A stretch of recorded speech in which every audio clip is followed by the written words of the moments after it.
We will be running about 2.5 hours. There will be a 10-minute intermission. Nobody's sitting in the front row, which is good. But we will have a talk back after the show. It'll be about 10 minutes.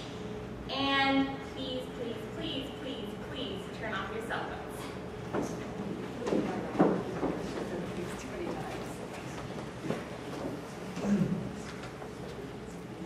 I had thought the king had more affected the Duke of Albany than Cornwall. It did always seem so to us. But now in the division of the kingdoms, it appears not which of the dukes he affects most. Is not this your son, my lord? Aye, my lady. His breeding hath been at my charge. I have so often blushed to admit it that now I am brazen to it. I cannot conceive you. Madam, this young fellow's mother could. You smell a fault. I cannot wish the fault undone, the issue of it being so proper.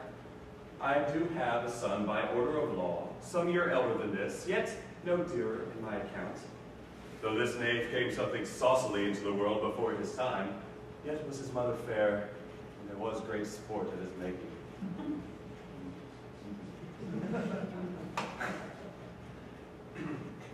Know you this noble lady, infant? No, my lord. My lady of Kent. Remember her hereafter as our honorable friend. My service is to your honor. Ah, the king is coming. Lieutenant King of France, Walter. I shall, my liege. Meantime, we shall express our darker purpose. Give me the map there. Know that it is our fast intent to shake all cares and business from our age, conferring them on younger strengths, while we, unburdened, crawl towards death. Our son of Cornwall, and you are no less loving son of Albany, we have this hour a constant will to publish our daughter's several dowers, that future strife may be prevented now. And the King of France is here to be answered. Say, my daughters, which of you shall we say doth love us most? Goneril, our eldest born, speak first. Why, sir, I love you more than words can wield the matter, more than life, with grace, health, beauty, honor, as much as child ever loved or father found, a love that makes breath poor and speech unable. Beyond all such things, I do love thee.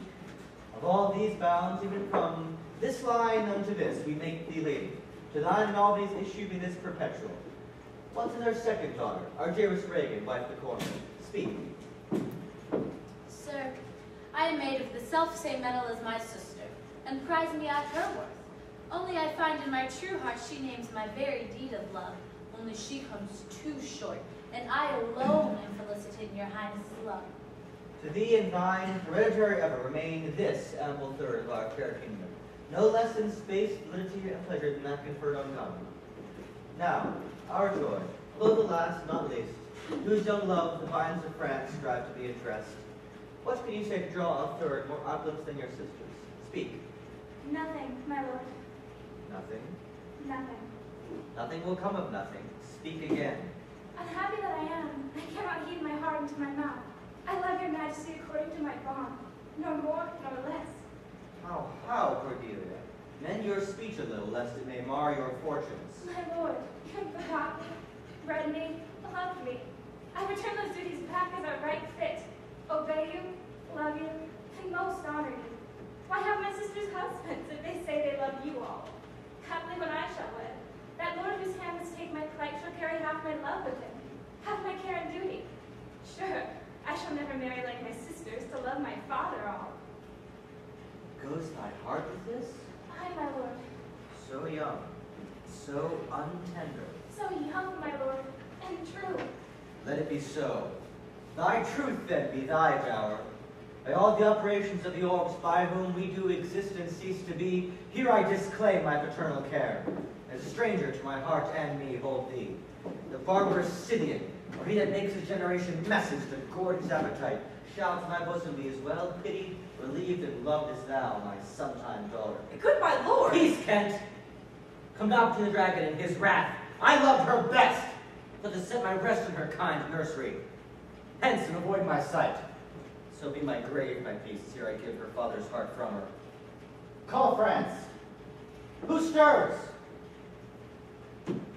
Cornwall and Albany, with my 2 daughters' dowers, digest this third. Let pride, which she calls plainness, marry her. I do invest you jointly with my power, preeminence, and all the large effects that troop with majesty. Ourself, by monthly course, with reservation of 100 nights by you to be sustained, shall our abode make with you by due terms. Only we still retain the name, and all the additions to it came. The sway, revenue, execution of the rest, beloved sons, be yours, which to confirm this coordinate part betwixt you. Royal Lear, whom I have ever honored as my king, loved as my father, as my master followed. The bow is bent and drawn, make it from the shaft. Let it fall, rather, though the fork invade the region of my heart. Be Kent unmannerly when Lear is mad. What wilt thou do, old man? Reverse thy doom. Answer my life, my judgment. Thy youngest daughter does not love thee least. On thy life, Kent, no more. My life? I never held as a pawn to wage against thine enemies, nor fear to lose it, thy safety being motive.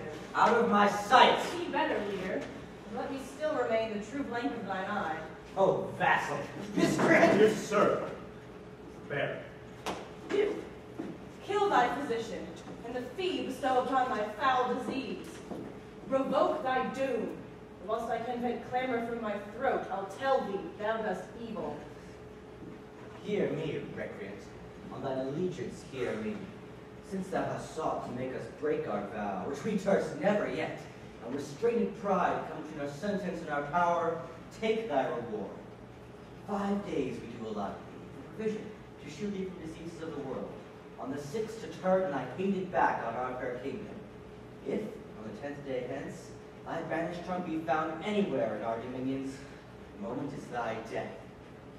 Away! By Jupiter, this shall not be revoked. Farewell, king. Sith thus thou wilt appear, freedom lives hence, and banishment is here. The gods to their dear shelter take thee, maid, that justly thinks and hast most rightly said. Thus Kent, O princes, bids you all adieu. She'll shape her old course in a country new. Here's France, my noble lord. Great King of France, would you require a present dower of her? When she was dear to us, we did hold her so, but now her price has fallen. We would not of your highness love make such a stray to match you where I hate. Therefore beseech you, avert your liking a more worthier way from a wretch who made her ashamed almost to acknowledge hers. This is most strange that but even now is your best object. She must twice a time commit a thing so monstrous, just meals so many folds of favor. Her offense must be of an unnatural degree that monsters it. I yet beseech your majesty, if for our lot that good and orderly art, to speak in purpose not. Since what I well intend, I'll do it before I speak. That you make known it is no vicious blot, murder, or foulness, no unchaste action or dishonored step that hath deprived me of your grace and favor.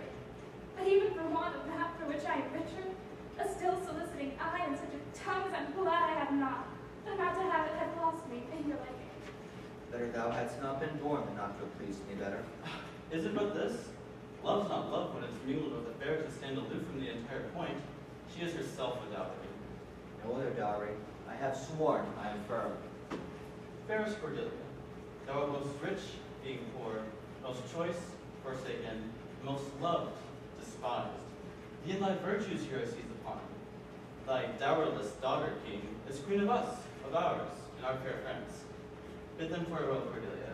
Though unkind, thou losest here a better word to find. Thou hast her, France, let her be thine. For we have no such daughter, nor shall ever look upon that face of hers again. Therefore be gone without our grace, our love, our benison. Bid farewell to your sisters.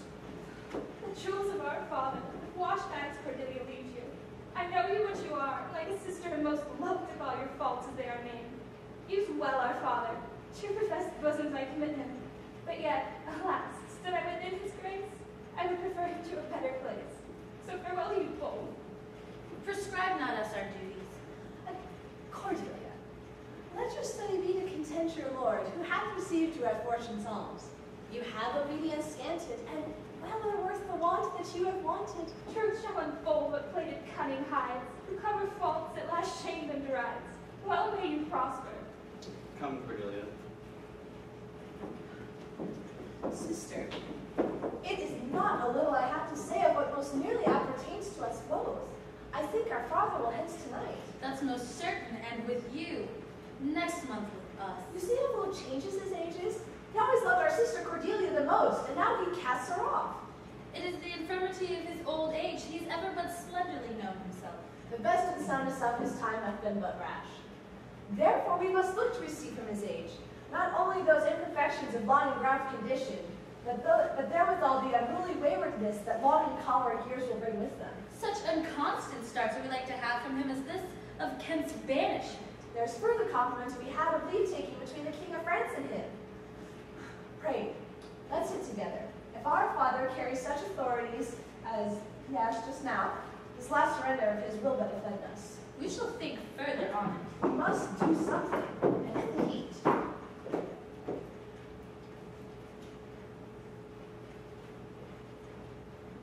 Thou, nature, art my goddess, to thy laws are my services bound. Wherefore should I stand in the plague of custom to permit the curiosity of nations to deprive me that I am some 12 or 14 moonshines lag of a brother? Why baseness? Wherefore bastard, when my composition is as fierce, my mind is generous, my shape is true as any honest matter's issue? Why brand they us with baseness? Base, bastardy, base. Who in the lusty stealth of night it takes more composition and fierce quality than doth goes to the whole creation of a tribe of fops. Well then, Edgar, my legitimate, I must have your lands. Our father's love is to the bastard as it is to the legitimate. Fine word, legitimate. Well, my legitimate, if this letter and my invention doth thrive, Edmund the base shall top the legitimate. I grow, I prosper. Now, God, stand up for the bastards! Kent banished thus, and France and choler parted, and the king gone tonight, subscribed to exhibition, confined his power, all this done upon the gad. How now, Edmund, what news? So please your lordship, none. Why so earnestly seek you to put up that letter? I know no news, my lord. What paper were you reading? It is a letter I received from my brother that I have not all or read, but so much as I have, I find it not fit for your overlooking. Give me the letter, sir. I shall offend either to detain or to give it. The contents, as in part I have read them, are to blame. Let's see, let's see. I hope you wrote this but as some test of my virtue. I begin to find an idle and fond bondage in the oppression of aged tyranny, who sways, not as it hath power, but as it is offered. Come to me, that of this I may speak more. If your father would sleep till I waked him, you should enjoy half his revenue forever, and live the beloved of your brother Edgar? Conspiracy! Sleep till I had waked him. You should enjoy half his revenue. My son Edgar? Had he a hand to write this, a heart and a brain to breed it in? When came this to you? Who brought it? There's the cunning in it. It was not brought me, my lord. I found it thrown in at the casement of my closet. Do you know the character to be your brother's? If the manner were good, I durst swear it were his. But in respect of that, I would fain think it were not. It is his. It is his hand, my lord, but I hope his heart is not in the contents. Hath he never heretofore sounded you in this business? Never, my lord, though I have oft heard him maintain it to be fit, that sons in a perfect age and fathers declining, the father should be as ward to the son, and the son manage his revenue. Villain! His very opinion in the letter. Abhorred villain! Go, Edmund, seek him out. I would apprehend him. Abominable villain! Where is he? I do not well know, my lord. I beseech you, pardon your grace. If you shall suspend your indignation against my brother until I can derive from him better intent, then you shall run a certain course.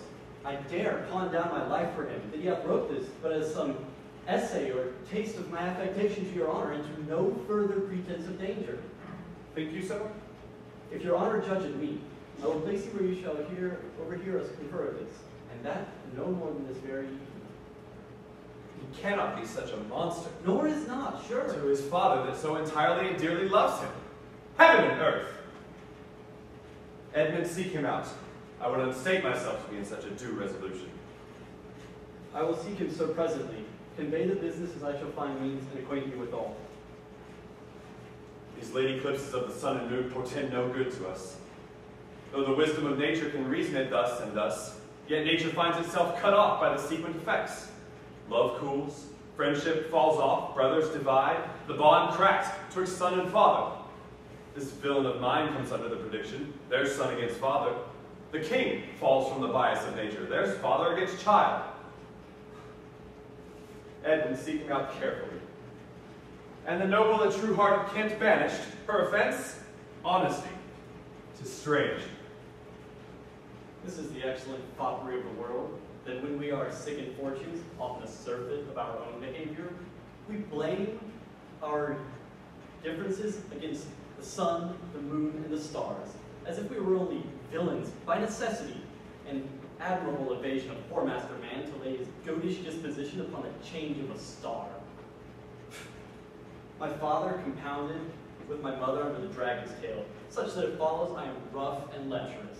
Tut, I should have been that I had the maidenliest star twinkled on my bastardizing. Edgar, back he comes, like the catastrophe of the old play. My cue is villainous melancholy. Oh, these eclipses do portend these dividences. How now, brother? What serious contemplation are you in? I am thinking, sir, of a prophecy I read the other day that do portend these eclipses. Do you busy yourself about that? Oh, I assure you. The effects you write on succeed unhappily, as of unnaturalness between father and son, death, dearth, dissolution of ancient amenities, menaces and malediction against the king and nobles, nuptial breaches, oh, and I know not what else. How long have you been a secretary astronomical? Come. When saw you our father last? Why, the night gone by. Spake you with him? Aye, 2 hours together. Noted you no change in his manner or countenance? Why, no, none at all. Bethink wherein you may have offended him, and at my entreaty forbear his presence until some time hath qualified the heat of his disposition, which at this moment so rageth in him that when menace to your person should scarcely obey. Some villain hath done me wrong. That's my fear, brother. At my entreaty, retire to my house. The key is under the mat at the door. If you do stir abroad, brother, go armed. Arms, brother? Brother, I do serve you in this business. Go armed. Frankly, you do not know the full passion of his rage. Shall I hear from you anon? I do serve you, brother. A father credulous and a brother noble, whose heart is so far from harms that he suspects none. This seems a fair deserving, and will draw to me that which my father loses, no less than all. The young rises while the old doth fall.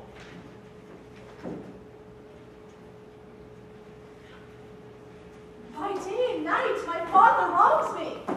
Each hour he throws himself into one gross crime or another that sets us all at odds. I'll not stand for it. His nights grow riotous, and he himself upbraids me in every trifle. Let it come to question.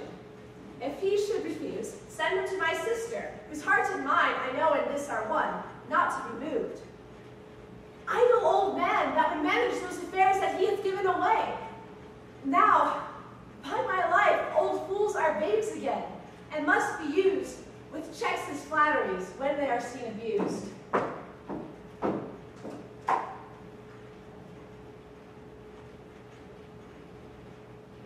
If but as well I other accents borrow, that can my speech diffuse, my good intent may carry through itself to that full issue for which I raised my likeness.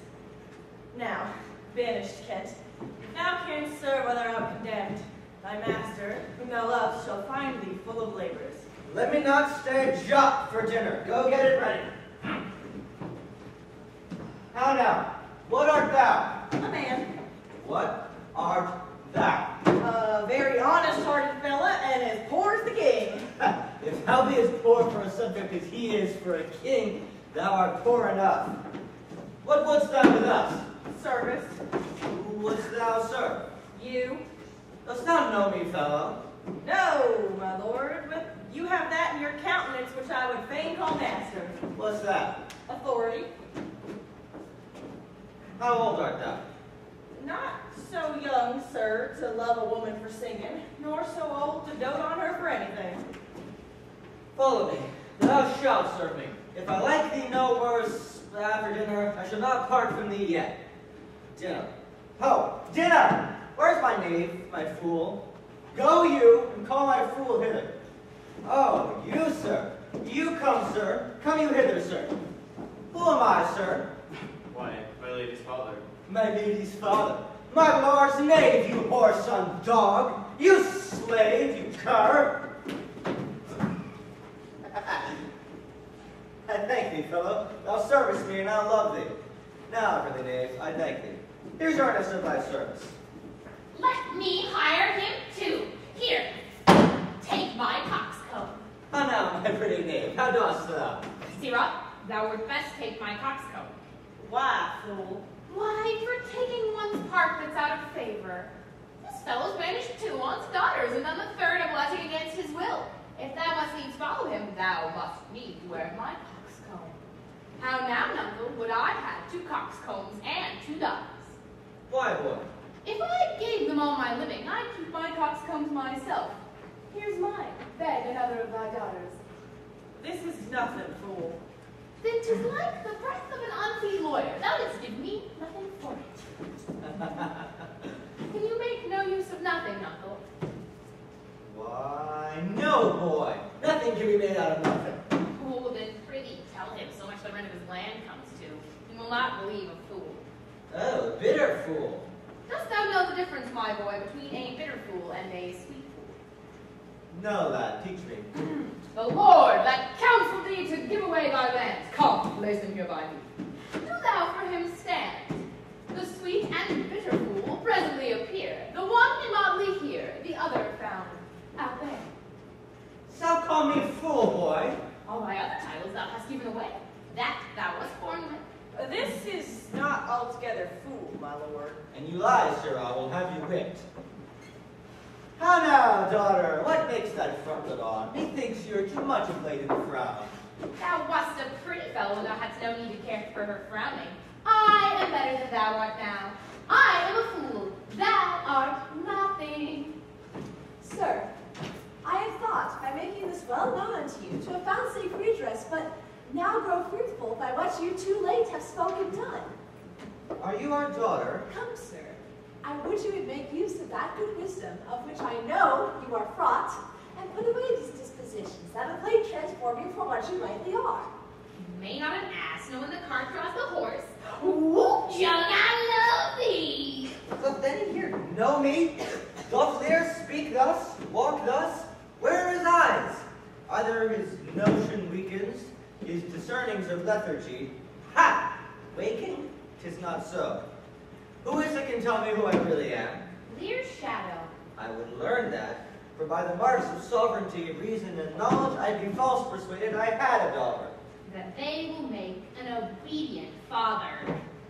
Your name, fair gentlewoman? I do beseech you to understand my purposes aright. As you are old and reverend, so you should be wise. Your men are so disordered, so debauched and bold, that they make this palace look more like a riotous tavern than a house of leadership. Epicures and lust make this more like a tavern or a brothel than a grace of palace. The shame itself doth speak for instant remedy. Be then desired by her, that else will take a thing she begs, a little to disquantity your train, and the remainder may be such men as may besort your age and know themselves and you. Darkness and devils! I'll not trouble thee, yet have I left a daughter. You strike my people, and your riotous rabble make servants of their masters. Woe that too late repents. Oh, you, sir, are you come? For this reputation. Detested kite, thou liest. My train are men of choice, and all particulars of duty know. Oh, no small fault. How ugly didst thou in Cordelia show. Oh, Lear. Go, go, my people. Sir, I am guiltless, since I'm ignorant of what hath moved you. It may be so, my lord. Hear, nature, hear. Suspend thy purpose if thou didst ever intend to make this creature fruitful. Into her womb convey sterility. If she must teem, why, create her child of spleen, that it may live and be a thwart disnatured torment to her. Turn all her mother's pains and benefits to laughter and contempt, that she may know how sharper than a serpent's tooth it is to have a thankless child. Away, away! Gods that we adore, whereof comes this? Never afflict yourself to know the cause, but let his disposition have the scope that dotage dips it.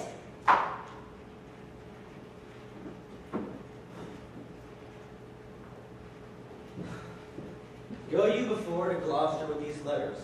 Acquaint my daughter with nothing that comes from her demand out of the letter. If your diligence be not speedy, I shall be there for you. I shall not sleep, my lord, till I have delivered your letter. Man's brains were in heels. We're not in danger of chives. Hi, boy. Then prithee, sir, be merry, and thy wit shall never go asleep shut. Shall see thy other daughter will use thee kindly, for though she's as like this as a crab is to an apple, I can tell what I can tell.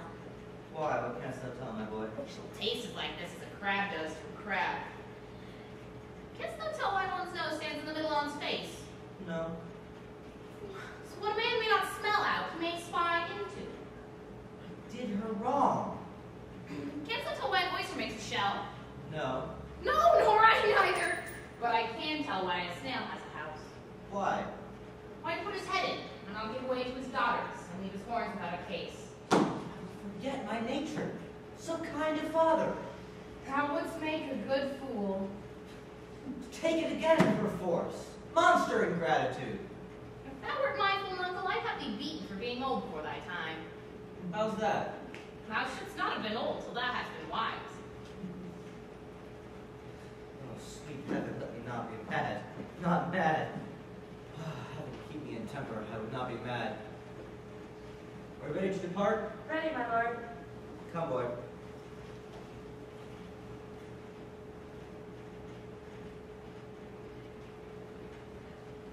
The Duke be here tonight? The better, the best. It weaves itself perforce to my ambitions. I have one thing of a queasy question, that shall be answered shortly. Brother!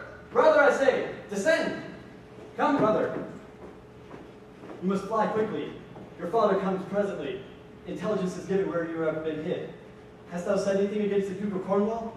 He approaches as well. And what of Albany? Speak, advise yourself. I'm sure on it's not a word. Quick, you must leave presently. Forgive me, I must draw upon you. But you must be gone. Fast! Torches! Oh, torches! Farewell, brother. Some blood upon me beget the better opinion. For my own part, I have seen beggars do worse. Father, stop! Where is the villain, Edmund? He stood here, his sword out, calling the moon off. Edmund, where is he? Look, sir, I bleed! Where is the villain, Edmund? Fled that way, sir. Where by no Pursue means... him! Go after! By no means what? By no means could he persuade me to the murder of your lordship.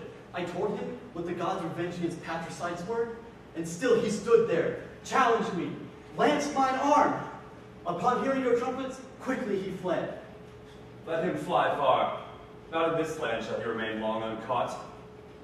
The noble Duke, my master, my worthy arch and patron, is coming tonight. And by his authority, I will declare it that he that finds the villain will have our thanks for bringing him to the stake. He that defends him, death. As I stood there and challenged him, he said to me, "Thou unpossessing bastard, dost thou think that I would approach thee if your overtures were to be believed? Nay. This letter, and I shall be gone." Strong and unfastened villain. Would he deny his letter? I never got him. Hark! The Duke is coming. How now, my little friend? Since I came hither, which scarce can call but now, I've heard strange news. If it be true, all vengeance comes too short to him that would pursue the offender. How dost, my lord? Madam, my old heart is cracked. What? Did my father's godson, your son Edgar, try your life?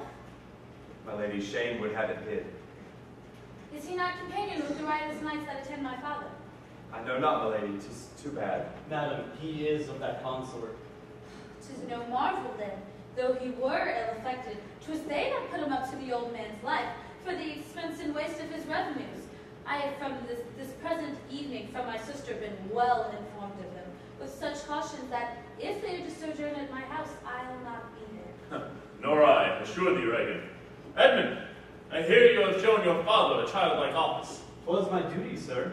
He did deride his practice, and has received this hurt, as you see, striving to apprehend the villain. He is pursued. Aye, my lord.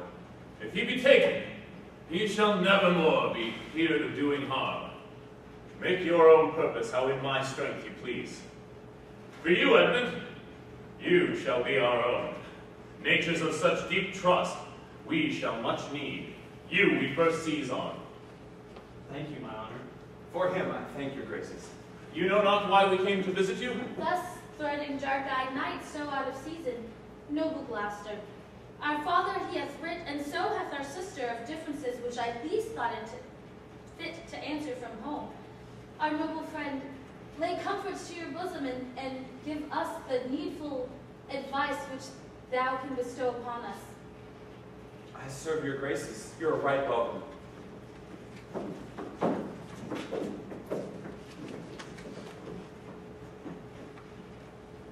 Oh, good morning to thee, friend. Art of this house? Aye, Where may we set our horses? in the mire.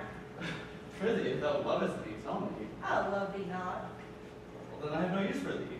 If I had thee in Lipsbury pinfold, I'd make thee care for me. Why dost thou use me thus? I know thee not. Fella, I know thee. What dost thou know me for? A knave, a rascal, an eater of broken meats, a base, proud, shallow, beggarly, filthy knave, a lily-livered knave, one that would be a bawd in way of good service, but art nothing but the son and heir of a mongrel bitch, and one that I will beat into clamorous whine if thou deniest the least syllable of thy admission. What a monstrous fellow thou art. Dost thou surround one that neither knows of thee nor knows thee? Oh, what a brazen-faced varlet art thou, to deny thou knowest me, you whore-son, cullionly barber-monger. Away, I have nothing to do with thee. Stay, you rogue. Stay. Wait.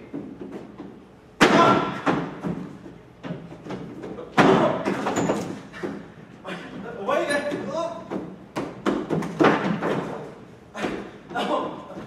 Oh, gosh! Murder! Help! Murder! How now? What's the matter? What's the matter here? What is the matter? Keep peace upon your lives. He dies and strikes again. Now speak. I am scarce in breath, my lord. No marvel you have so bestirred your valor. What is your difference? Speak yet. The messengers from my sister and the king. Speak. How grew your quarrel? This ancient ruffian, sir, his life I have spared. Thou whoreson knave! Wherefore dost thou call him name? What is his offense? His countenance likes me not. No more perchance does mine, nor his, nor hers. Sir, 'tis my occupation to be plain. I have seen better faces in my time than stand on any shoulder that I see before me at this instant.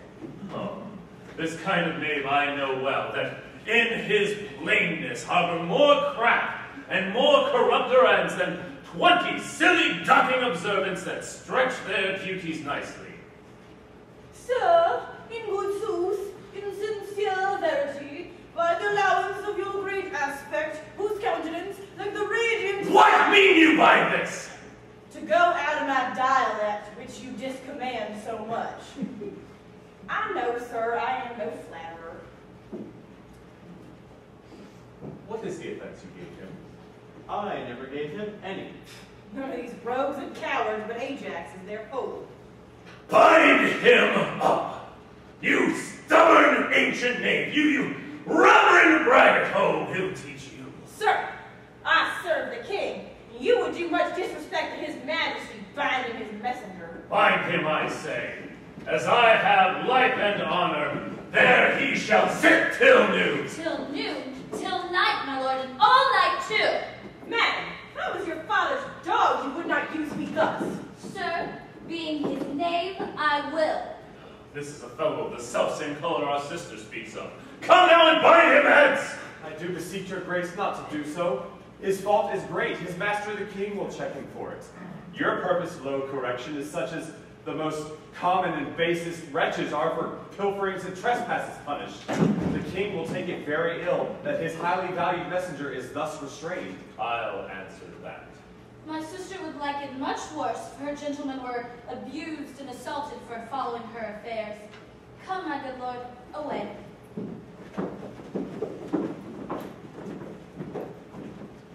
I am sorry for thee, friend. 'Tis the Duke's fiery quality and will, which all the world knows will neither be rubbed nor stopped. I'll entreat for thee. Pray, sir, do you not? I have traveled much. Sometime I'll sleep, the rest I'll whistle. Give you good morrow. The Duke's to blame for this. 'Twill be very ill taken.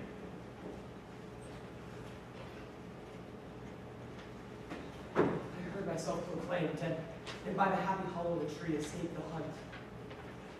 No port is free. No place that guard and most unusual vigilance does not attend my taking. Yet, whilst I may escape, I will preserve myself, and in the thought to take the most basest and poorest form that ever penury and contempt of man brought near to beast. My face all grimed with filth, all my hair in knots, and with presented nakedness outface the winds and persecutions of the sky. The country gives me proof and precedent of bedlam beggars who, with roaring voices, strike in their barren, mortified, numbed arms, pins, wooden pricks, sprigs of rosemary, and nails. And with roaring voices, they enforce their charity, sometime with lunatic bans, sometime with prayers. Poor Turleygood! Goes home. That is something yet. Edgar, I nothing am.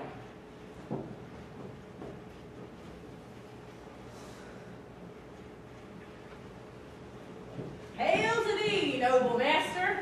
Ha! Makest thou this shame thy pastime? No, my lord. He wears cruel garters. Tell me who it is that hath so much thy place mistook to set thee here. It is both he and she, your son and daughter. No. Yes. No, I say. I say yea. No, they could not. Yes, they have. By Jupiter, I swear no. By Juno, I swear I. They could not do it. 'Tis worse than murder to well respect such violent outrage. Resolve me, with all modest haste, how thou mightst deserve, or they impose this usage, coming from us. My lord, when at their home I had delivered your highness letters, scarce had I risen from the place that showed my duty kneeling, when in comes our reeking post, stewed in his haste, panting forth his mistress Goneril's salutations, and delivered letters, upon whose contents they straightway took horse and commanded me to follow. Now meeting here this messenger, whose welcome I perceived had poisoned mine, having more man than wit about me, I drew. He raised the house with foul and coward cries. Your son and daughter found this trespass worth the shame which here it suffers. Oh, winter's not gone yet if the wild geese fly that way. But for all this, thou shalt have as many dollars for thy daughters as thou canst tell in a year. Oh, this mother swells toward my heart. Hysteric Cassio. Down thy climbing sorrow, thy elements below. Where is this daughter? With the earl, sir, here within. Follow me not. Stay here. Need you no more offense for what you speak of? None. How chanced the king came here with so small a train? Thou hadst been set in the stocks for that question, thou hadst well deserved it. Why, fool? We'll send thee to school to an ant, to teach thee there's no laboring in the winter. All that follow their eyes are led by their noses but blind men, and there's not a man among 20 who can smell him who's stinking. Let go thy hold when a great wheel runs down the hill, lest you break your neck with following it. For the great one that goes up the hill, let him draw thee after. When a wise man gives you better counsel, give me mine again. I'd have none but knaves follow it, since a fool gives it. Where learned you this, fool? Not in the stocks, fool. Deny to speak with me. They're sick, they're weary, they've traveled all the night, mere fetches, the images of revolt and flying off. Fetch me a better answer. My lord, you know the fiery quality of the Duke, how unremovable and fixed he is in his own course. Fiery? What quality? By Gloucester? Gloucester, I'd speak with the Duke of Cornwall and his wife. My good lord, I have informed them so. Informed them so? Dost thou understand me, man? Aye, my lord. The king would speak with Cornwall. The dear father would with his daughter speak, commands her service. Are they informed of this? My breath and blood. Fiery, the fiery Duke. Go tell the Duke and his wife I'll speak with them, now, presently. Bid them come forth, or at the chamber door I'll beat the drum till the cry sleep to death. I would have all well betwixt you. Oh me, my heart, my rising heart. Adown. Cry to it, Nuncle. As the cock kneed into the eels when she put him in the paste alive, she napped him o'er the coxcombs with a stick and cried, "Down, wantons, down!" Good morrow to you both. Hail to your grace. I'm glad to see your highness. Regan, I think you are. I know a reason I had to think so. If thou shouldst not be glad, I would divorce me from thy mother's children, sepulchring an adulteress. Oh, were you free? Some other time for that. Oh, Regan, thy sister's nod. Dear Regan, she hath tied sharp-toothed unkindness like a vulture. I can scarce speak to thee, thou'lt not believe with how depraved equality. Oh, Regan. Be patient, sir, for I have hope. You less know how to value her desert than she to scant her duty. Say, how's that? I doubt my sister would fail in her obligation. Why, if she perchance were to calm the riotous nights, well, it's to such ground and to such wholesome end, she is cleared from all blame. My curse is on her. Father, you are old. Nature in you is on the very verge of her confine. I pray you, return to my sister. Say you have wronged her. Ask her forgiveness? You have marked how this becomes the house? Dear daughter, I confess that I am old. On my knees I vouchsafe me raiment, bed, and food. Good sir, no more. These are unsightly tricks. Return you to my sister. Never, Regan. She hath abated me of half my trade, struck me with her tongue, most serpent-like upon the very heart. All the stored vengeances of heaven fall on her ungrateful top. Strike her young bones, you taking airs, and lameness. Fine, sir, fine. Lightnings. Dart your blinding flames into her scornful eyes. Infect her beauty, you fen-sucked fogs, drawn by the powerful sun to fall and blast her pride. Oh, the blessed God, so you will wish on me when the rash mood is on. No, Regan. Thou shalt never have my curse. 'Tis not in me to grudge my pleasures. Thou better knowest the offices of nature, bond of childhood, effects of courtesy, dues of gratitude. Thy half of the kingdom hast thou not forgot, wherein I thee endow. Good sir, to the purpose. Who bound my servant? What trumpet's that? I know it. My sister's. This approves her letter. She'd soon be here. Is your lady come? This is a slave, whose easy borrowed pride dwells in the fickle grace of her he serves. Out, varlet, from my sight. What means your grace? Who bound my servant? Regan, I have good hope you did not know on it.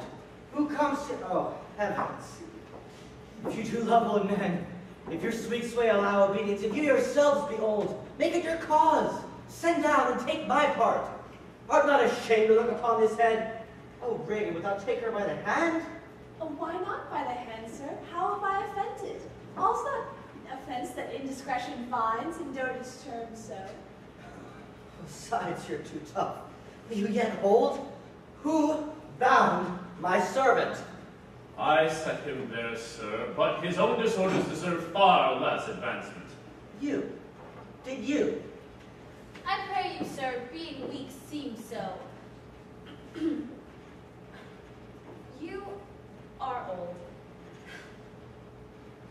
If you will return with my sister Goneril, for I'm from home and out of that which provision which is necessary for your needful entertainment.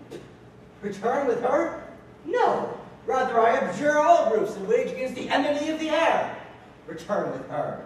Why, the hot-blooded France that took our youngest. After she had brought to me his throne. Return with her. Persuade me rather to be slave than sumpter to this detested groom. At your choice, sir. I pray, daughter, do not make me mad.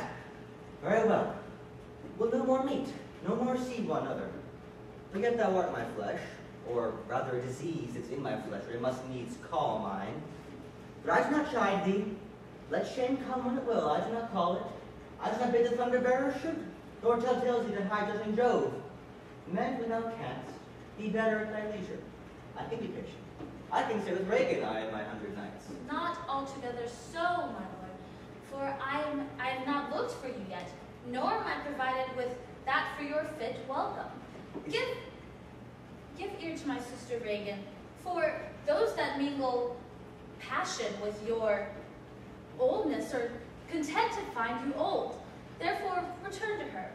Is this well spoken? I dare vouch it, sir. What, is it not well? 50 followers, what need more? Yea, or so many, sith that both charge and danger speak against so great a number. How should so many in one house under 2 commands hold amity? It is hard, near impossible. Why not might you, my lord, receive attendance from those that my sister calls servants, or from mine? Why not, my lord? For should they chance to slack you, we could control them.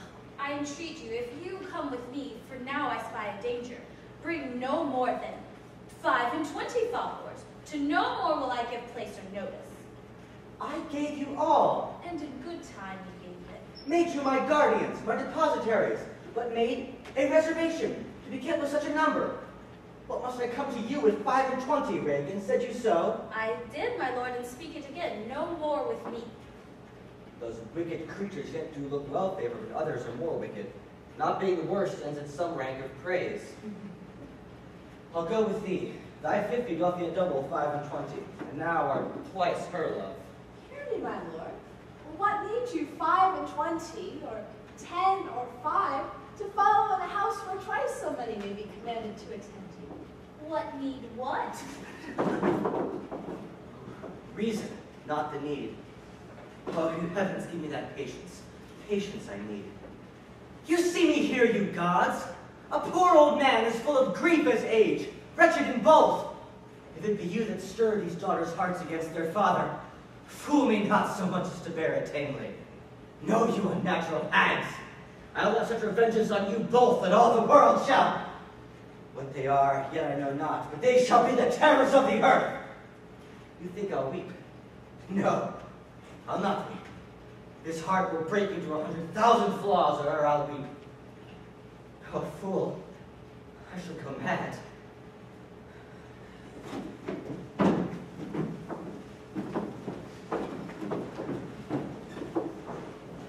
Let us withdraw. It will be a storm. This house is little. The old man and his followers could not be well bestowed. He hath been foolish, hath put himself from blame, and must needs taste his own folly. For his particular, I'll receive the old man gladly, but not a single follower. So am I purposed. But where is my Lord of Gloucester? Followed the old man forth. Ah, he is returned. The king is in high rage. Whither is he going? He calls to horse, but I know not whither. 'Tis best to give him way. He leads himself. My lord, entreat him by no means to stay. But the night is coming on, and the bleak winds do sorely ruffle. There's nary a bush for miles around. Noble Gloucester, to men whose injuries they themselves procure, they must be their schoolmasters. Shut up your doors, for he is attended with a desperate shame, and what they may incense him to do, his ear apt to be abused, wisdom bids fear. Shut up your doors, my lord. 'Tis a wild night. My Reagan counts as well. Come out of the storm.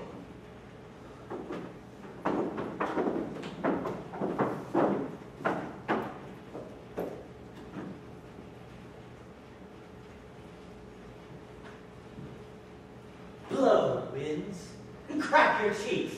Rage, blow, crack nature's molds that make a grateful man. Pour holy water in a dry house is better than this rainwater out of doors. Good noble in and ask thy daughter's blessing. 'Tis neither wise man nor fool. Rumble thy belly full, spit fire, spout rain, nor rain, wind, thunder, fire, my daughters. I tax not you, your elegance, with unkindness. I never gave you kingdom. called you children. You owe me no subscription. Then let fall your horrible pleasures. Here I stand, your slave. Yet I call you servile ministers that have the two pernicious daughters joined your high engendered battles against a head so old and white as this. Oh, 'tis foul. Head that has house to put head in has good head piece, the cod piece that houses before the head has any, the head he shall louse. So beggars marry men. He that calls his toe what his heart should make, shall the corn cry woe and turn his sleep to wake. And there never was yet fair woman, but she made mouths alas. No, I'll be the pattern of all patience. I will say nothing. Who's there?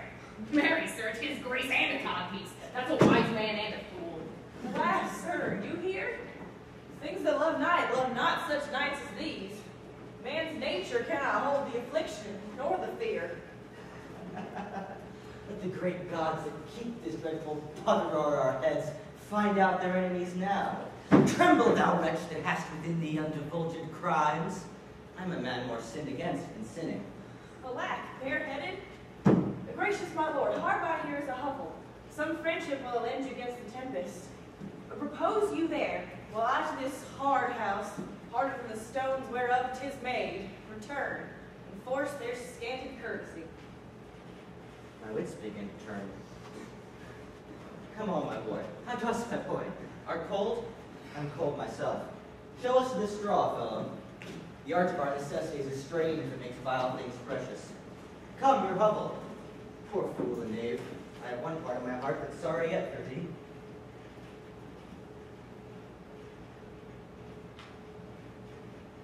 Alack, alack, Edmund, I like not this unnatural dealing. When I desired their leave that I might take pity on him, they took from me the use of mine own house. Charged me neither to speak of him, entreat for him, nor in any way sustain him. Most savage and unnatural. Say you nothing. I have received a letter this night. 'Tis dangerous to be spoken of. These injuries the king now bears must soon be revenged home. There's part of a power already footed in our land. We must incline to the king. I'll go privily and relieve him. Go you and maintain talk with the duke. If he asks for me, I am ill and gone to bed. This courtesy forbid thee shall the duke instantly know, and of that letter too. This seems a fair deserving. Let me, if not by birth, have lands by wit. All with me's meet that I can fashion fit.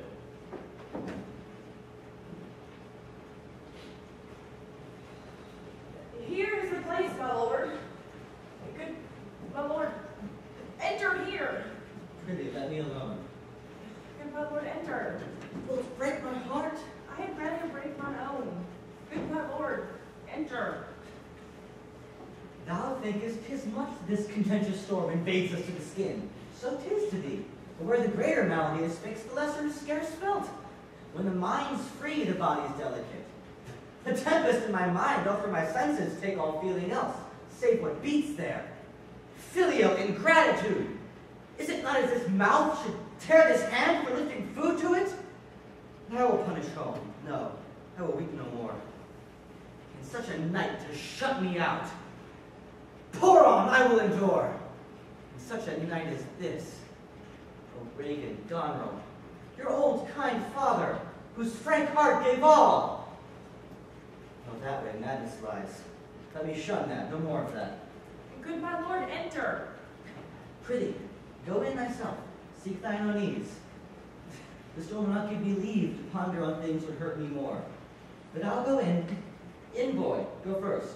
I'll pray and then I'll sleep. Poor naked wretches, wheresoever you are, that bide the pelting of this pitiless storm. How should your houseless heads and unfed sides, your looped and windowed raggedness defend you from seasons such as these? Oh, I've taken too little care of this. Take physic, pump, and expose thyself to feel what wretches feel, that thou may shake the superflux to them, and show the heavens more just. Hold home. Come not in here, uncle, help me. Give me that hand. Who's there? The spirit. He said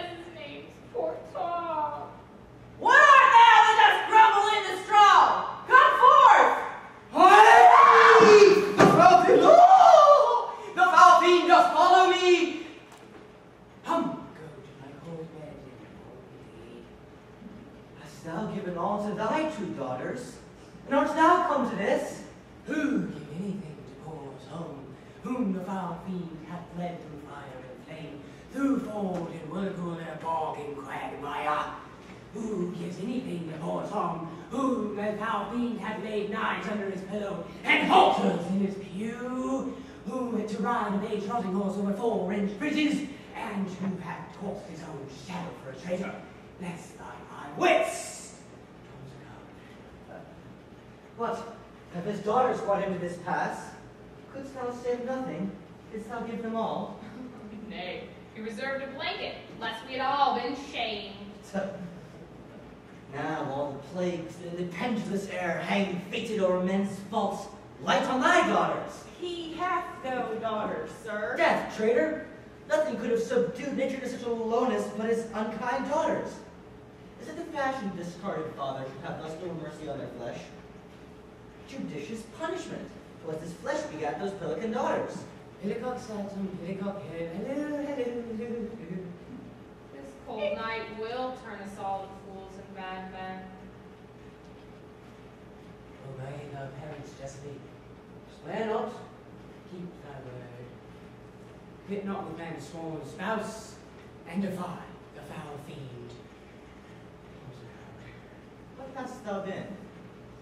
A surly man, proud in heart and mind, serve the lust of my mistress's heart, entered the act of darkness with her, slept in the contrivings of lust, and knew it to do it, swore as many oaths as I spake words, let not thy feet clipping betray thy heart, woman.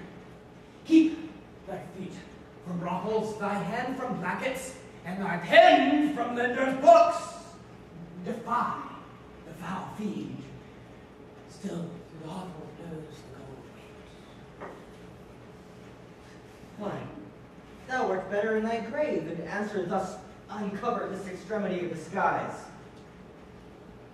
Is man no more than this?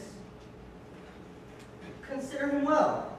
Thou owest the worm no silk, the beast no hide, the sheep no wool, the cat no perfume. His 3 are sophisticated. Thou art the thing itself. Unaccommodated man is such a poor, bare, forked animal as thou art. Off, off, you lemmings, come, unbutton here. Prithee, knuckle, be contented. 'Tis a naughty night to swim in. A small fire in a wild field is like a little spark in an old ledger's heart. A small spark in all the rest, one's body cold. Look, here comes a walking fire. Oh, 'tis the foul fiend, Liberty Gibbet. He wakes from the first cock till the curfew. He makes the hare lip the web and pen. He makes the mildew bend the white wheat. He hurts the poor creature of the earth. How fares your grace? What's he? Who's there? What is to seek? What's there? Your names? Pulls home, whom the foul fiend makes eat the toad that had hold the frog, and when he hath full rage over himself, he drinks the water, the green water of the stagnant pond. Pulls home's a coward. What, hath your grace no better company? The Prince of Darkness is a gentleman. Modo he's called, and Marco. Our flesh and blood hath grown so vile, my lord, that it doth hate what gets it. Quickly, into the hovel. I cannot obey all of your daughter's hard commands. Though their injunction be to bar my doors and let this tyrannous night take hold of you, yet I have come to bring you both food and fire already. First, I'll talk a word with this philosopher. What is the cause of thunder? Good my lord, take his offer. Go into the house. I'll talk a word with this same learned Theban. What is your study? To defy the foul fiend and to kill vermin. Let me ask you a word in private. Importune him once more to go, my lord. His wits begin to unsettle. Canst thou blame him? His daughters seek his death. You say the king grows mad. I tell you the truth, friend, I'm almost mad myself. I had a son once who recently sought my life, very recently. Yet I loved him. No father his son dearer. To tell you the truth, the grief has almost crazed my wits. What a night's this. I do beseech your grace. Try your mercy, sir. Noble philosopher, your company. lord, soothe him. Let him take the fellow. Come, let's in, all. This way, my lord. With him, I will still keep with my philosopher. Come, Cyril, with Come us. on, come on. Come, This way. Athenian. No Piles worries. rolling to the docks till they came. Fee, fi, fo, fum. I smell the blood of a British man.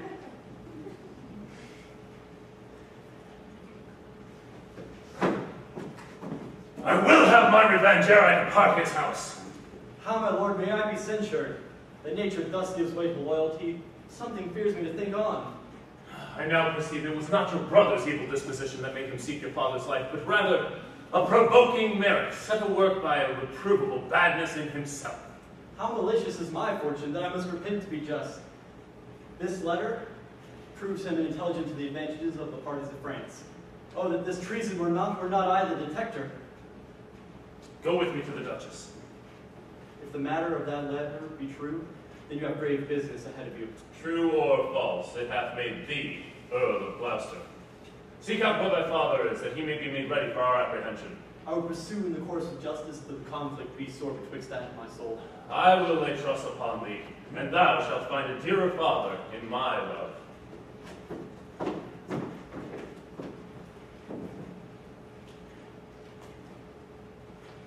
Come in, come in.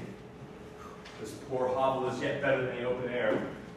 Take it thankfully. I will piece out the comfort with what addition I can. I will not be long from you. All the power of his wits given over his impatience. The gods reward your kindness. Prithee, uncle, tell me whether a madman be a gentleman or a human. A king! A king! No, he's a human that has a son to a gentleman. But he's a mad human that sees his son a gentleman before him. It shall be done. I will arraign them straight.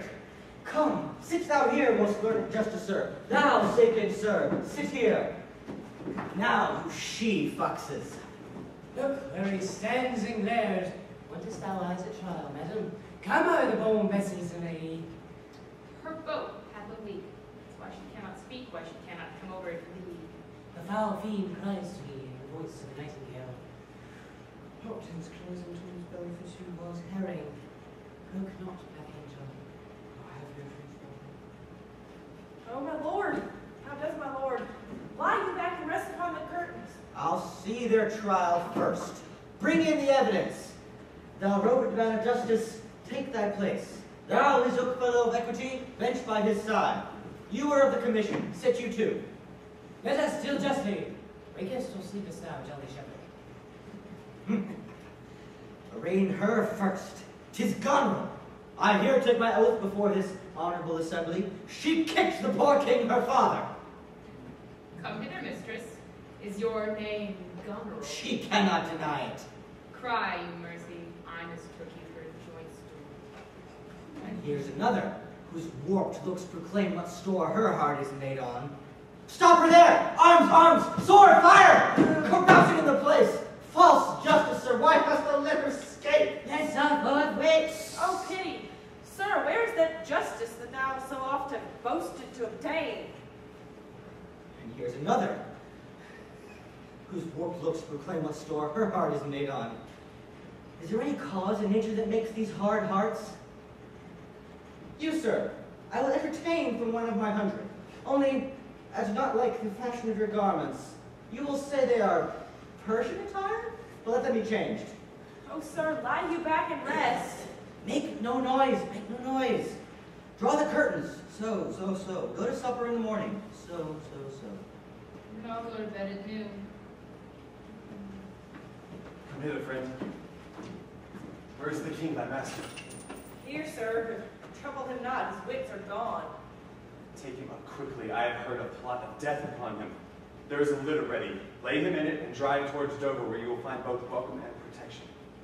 Take him you up. If you should dally but half an hour, his life with thine, and all that seek to defend him stand in assured loss. So quickly, take him up and bring him, where both welcome and protection are waiting. Oppressive nature sleeps. This rest might well embalm thy broken senses. Come, sir, help to bear thy master. Thou must not stay behind. Come quickly away.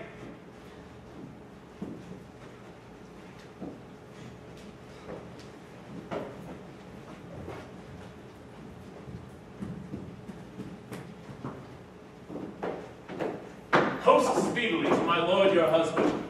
Show him this letter. The army of France is landed. Seek out the villain Gloucester. Hang him instantly. Pluck out his eyes. Leave him to my displeasure. Edmund, keep thou our dear sister company. The revenges we are bound to set upon your traitorous father are not fit for your beholding. Advise the Duke where you are going to a festin in preparation. We are bound to the like. Our post will be swift and intelligent betwixt us. Farewell, dear sister. Farewell, Lord of Gloucester. How now? Where's the king? My lord of Gloucester hath conveyed him hence, some 5 or 6 and 30 of his knights, hawk-westers after him, men him at the gate. Him with some of the lord's dependents went off towards Dover, where they're boasted to have well-armed friends. Get horses for your mistress. Farewell, sweet lord and sister. Edmund, farewell.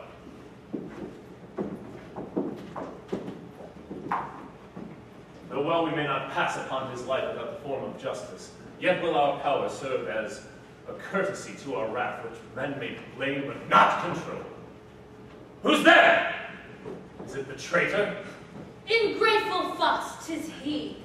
Bind fast his corky arms. What mean your graces? Consider I am your host. Do me no foul play, friends. Bind him, I say. Hard, hard, you filthy traitor. To this chair, bind him. Merciful lady, I'm none. By the gods, 'tis most ignobly done to pluck me by the beard. So what? And such a traitor! Vile lady, these hairs which thou dost ravish from my chin will quicken and accuse thee. I am your host. With robber's hands you would not my hospitable favors ruffle thus. What will you do? What letters hast thou late from France? Be simple answer, for we know the truth. And what is your confederacy with the traitors lay-footed in our kingdom? Where have you sent the lunatic king? Speak! I have a letter, guessingly set down, from a heart that's neutral, not from one opposed. Cunning. And false. Oh. Where hast thou sent the king? To Dover. Wherefore to Dover? Wast thou not charged at peril? Wherefore to go Dover? Let him first answer that. I am tied to the stake and must stand the course. Wherefore to Dover, sir! Because I would not see thy cruel nails pluck out his poor old eyes, nor thy fierce sister in his anointed flesh stick boorish fangs. The sea, with such a storm as his bare head in hell-black night endured, would have buoyed up and quenched the stelled fires. Yet, poor old heart, he hoped the heaven to rain. If wolves had turned up at thy gate in this weather, you would have cried, "Good porter, turn the key, let them in, all cruels unsubscribed." Oh! But I will see the winged vengeance overtake such children. See it shalt thou never. Milady, hold the chair. Upon these eyes of thine, I'll set my foot. Oh! Oh, cruel! Oh, you gods! Oh! What's that? The other two! If you see vengeance, Hold your hand, my lord. I have served you ever since I was a child, but better service have I never done you than now to bid you hold. How now, you dog! ah! Oh! A peasant? Stand up thus? My lord, you have only eye to see some mischief on him. Must it see more? Prevent it. Ah! Ah! Out, vile jelly! Where's your luster now? Ah! Oh, dark and comfortless. Where is my son, Edmund? Edmund, enkindle the sparks of nature to quit this horrid act. Out, treacherous villain! Thou callest on him that hates thee. It was he that gave us the overture of your treason, who is too good to pity thee. Oh, my follies. Then Edgar was abused. Kind gods, forgive me that, and prosper him. Thrust him out at gates, and let him smell his way to Dover. How dost, my lord? How look you? I have received a hurt. Follow me, my lady. when time becomes this hurt, I bleed apace. Regan, lend me your arm.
No, I'm excited. Yeah.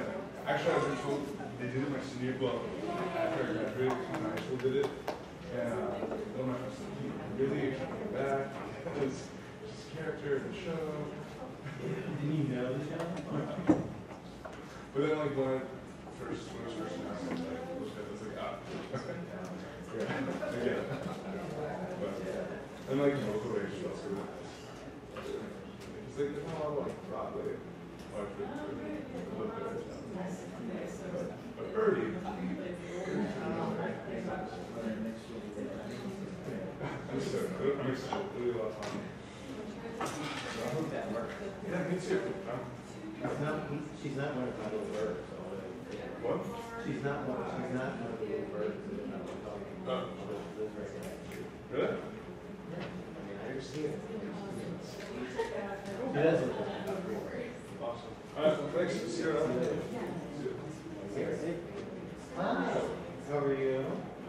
Good to see you.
No, it's much neater.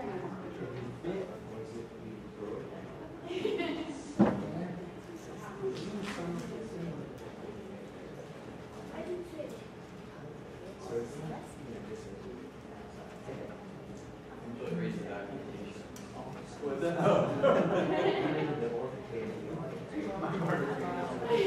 Right. Oh, yeah.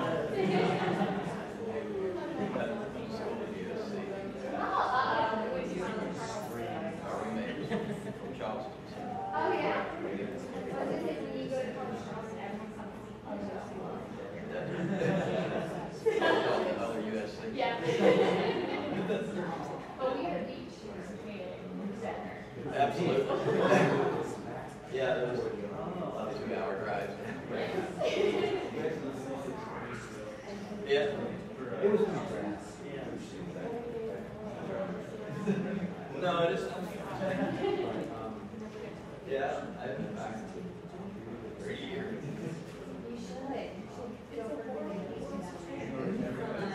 That was a long day.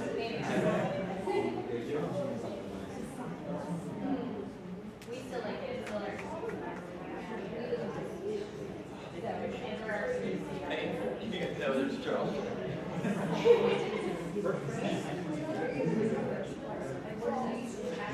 Yeah.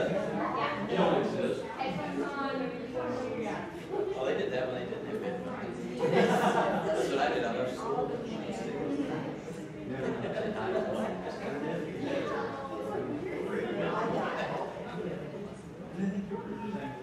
Yeah. We used to make it a game to see how many people get to say hi back and just maybe 10 a day or something.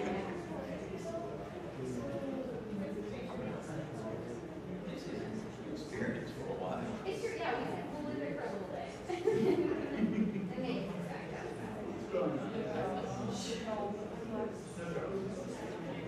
There's a lot of good things. There's a lot, yeah, that's the one A lot of free things. a lot of things.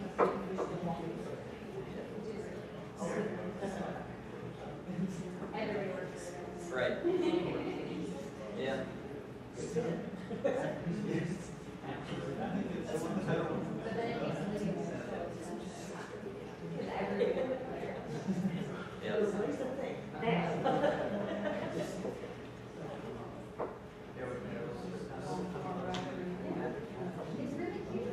Oh, so y'all know anybody?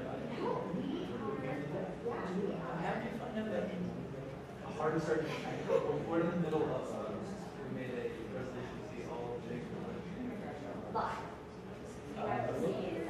So it's involved in a little bit of travel, which would be kind of fun. You gotta see, see it.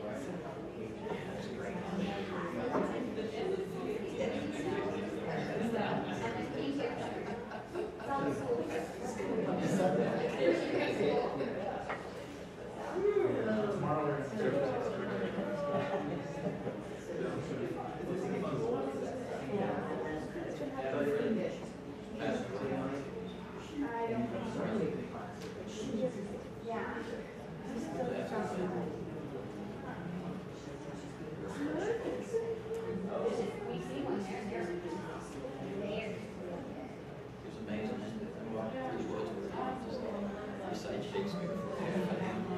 Wow. He used to work with these, he'd come down here and rent a place on a mountain.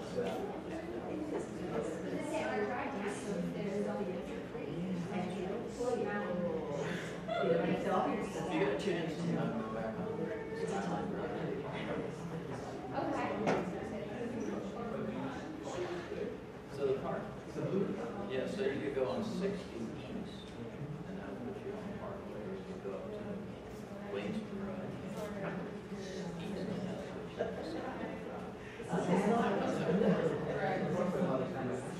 Yeah.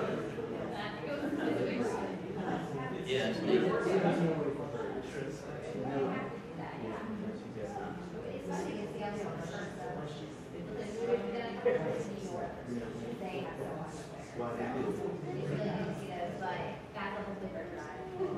Did you drive around the train? We saw 4 places.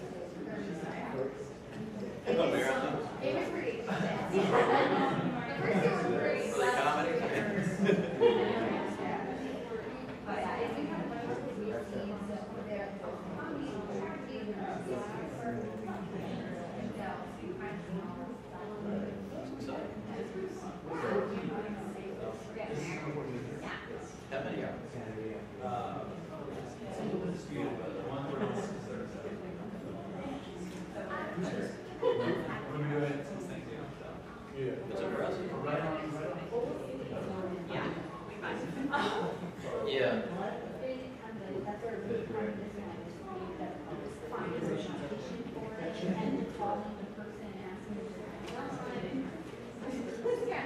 Yeah, this one's pretty good.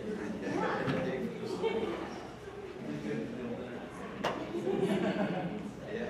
Google it. So did you all grow up?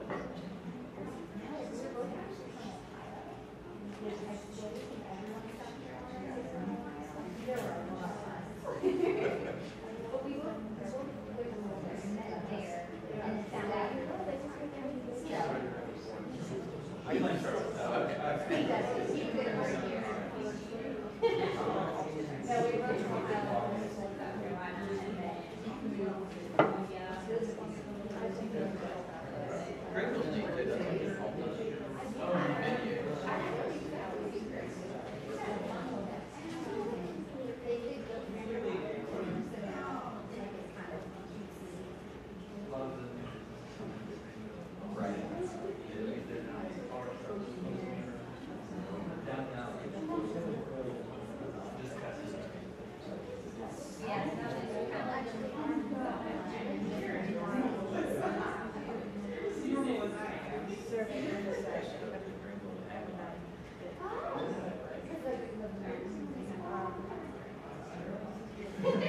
Yeah. I didn't have anything to figure out that. Yeah. No.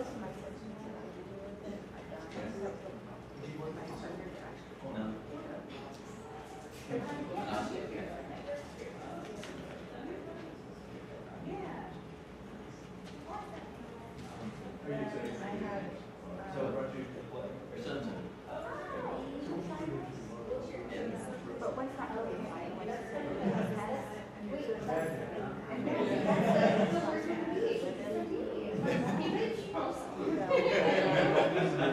Yes, little brother practice. I'm trying to get past it.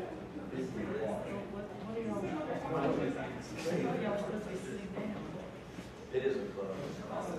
They used to have it.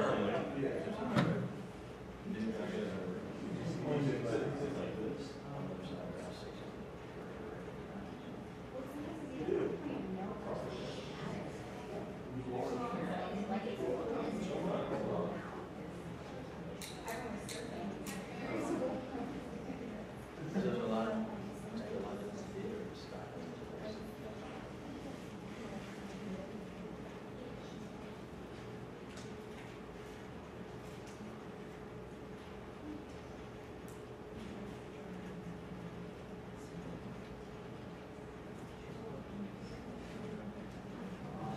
Yet better thus and known to be contemned than still contemned and flattered.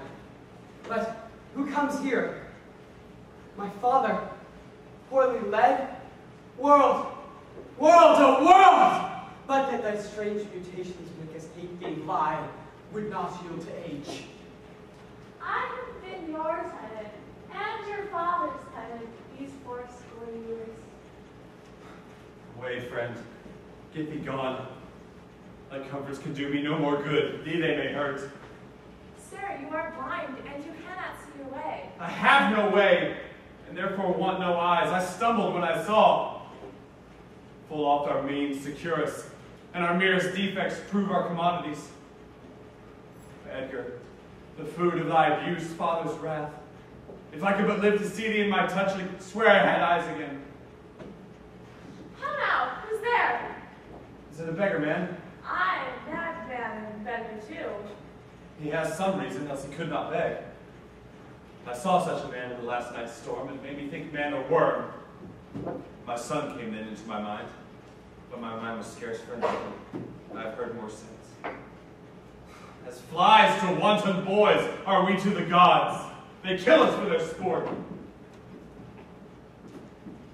Nestle, master. Is that the naked fellow? I, my lord.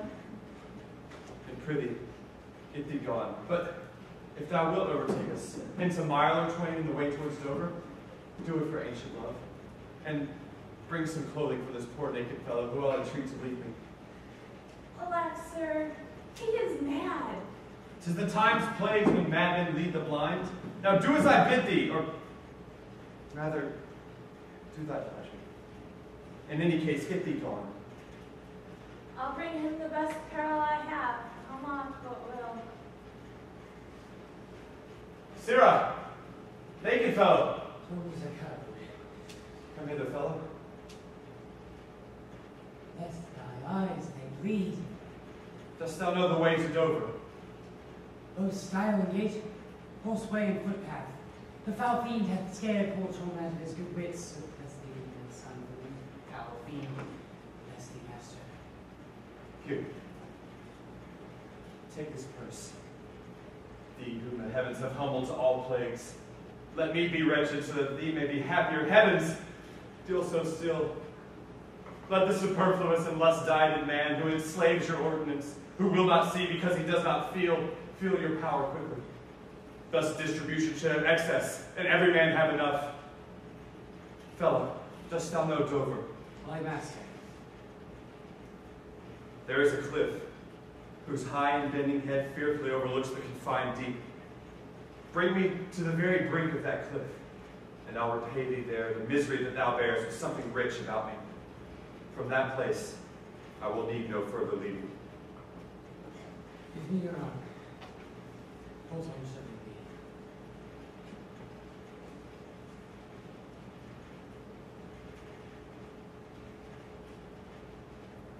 Welcome, my noble lord.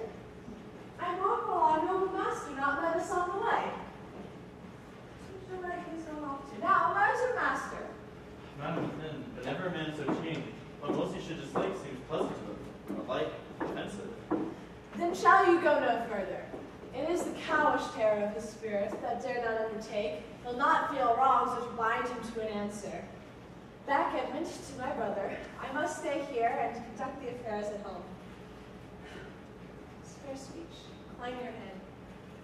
This kiss, if it durst speak, would lift thy spirits up, conceive and fare thee well. Yours in the ranks of death.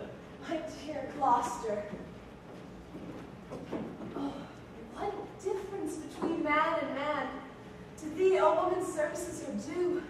Thy fool usurps my body. Madam, here comes my lord. I've been worth the whistle.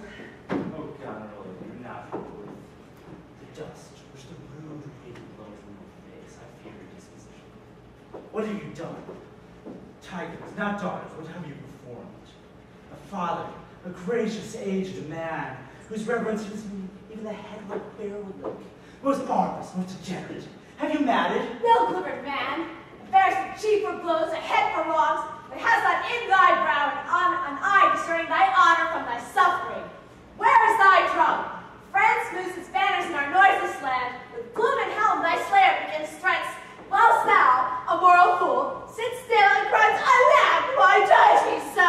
See thyself, devil. Proper deformity seems down to the fiend, so horrid is in a woman. Oh, vain fool! Thou changed and self-covered thing for shame. Bemonster not thy feature. Were it my fitness to let these hands obey my blood, they are apt to dislocate and tear thy flesh and bones. However, thou art a fiend. A woman's shape doth shield thee. Mary, your manhood now!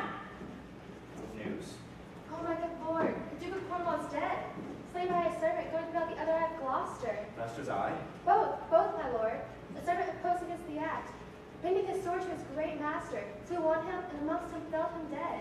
But not without that harmful stroke, which since hath left him after. Sure as we're above justicers. And these are nether crimes so speedily avenged. Master. Madam, this letter craves your speedy attention. 'Tis from your sister. I'll read and answer. Where was his son when they did take his eyes? Follow my lady hither. He's not here. No, my lord, I met him back again. Knows he the wickedness? I, my lord, was he who misinformed against him, and quit the house on purpose so that his punishment might take a freer course. Gloucester, I live to thank thee for the love thou showest the king. To revenge thine eyes. Come, friend, tell me what more thou knowest.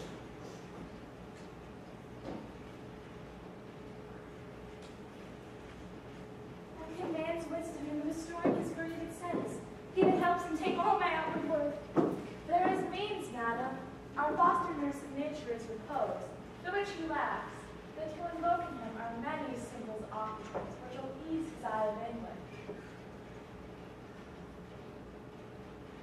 All blessed secrets, all you and published virtues of the earth, spring with my tears, be aid and remediate in the good man's distress. Seek for him, lest his ungoverned rage dissolve the life that wants the means to lead it. Oh, dear Father, my mourning and important tears have pity. No lone ambition doth our arms incite, but love, dear love, and our aged father's right. Soon may I hear and see him.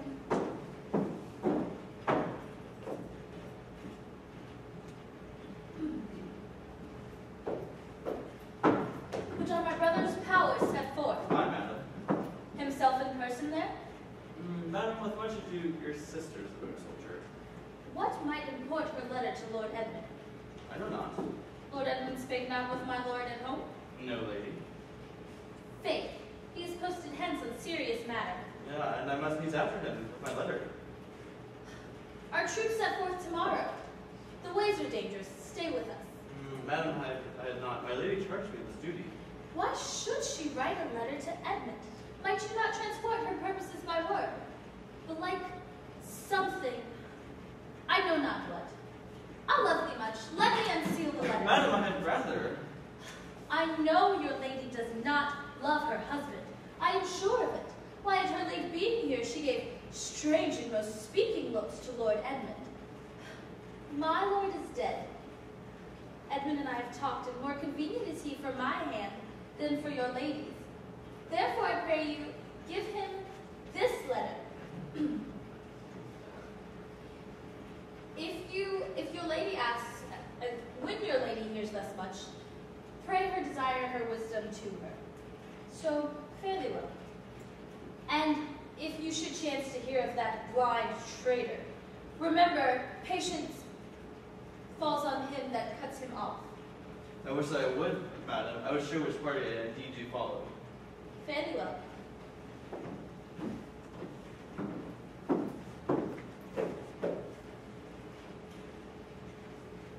When shall we come to the top of that same hill? Why, we do climb up it now. Look how we labor. Methinks the ground is even. Horrible steep. Hark, dost thou hear the sea? No, truly. Why, then, thy other senses grow imperfect by thy eye's anguish. So may it be indeed. Methinks thy voice is altered, and thou speakst in better manner and phrase than thou didst.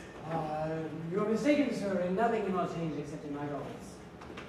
Methinks you're better spoken. Come, over here. Here's the place. How fearful and dizzy 'tis to cast one's eyes so low. The fishermen upon the shore appear like mice, and the surge which upon unnumbered idle pebble chase cannot be heard so high. I shall look no longer lest my brain turn and the deficient sight tumble down headlong. Set me where you stand. You are now within a foot of the extreme verge. For all beneath the moon would I not leap upright. Let go of my hand. Here. Here's another purse, and in it, money well worth a poor man's taking. Now, go thou farther off, and bid me farewell, and let me hear thee going. Farewell, good sir. With all my heart. Why I do trifle thus is to cure his despair.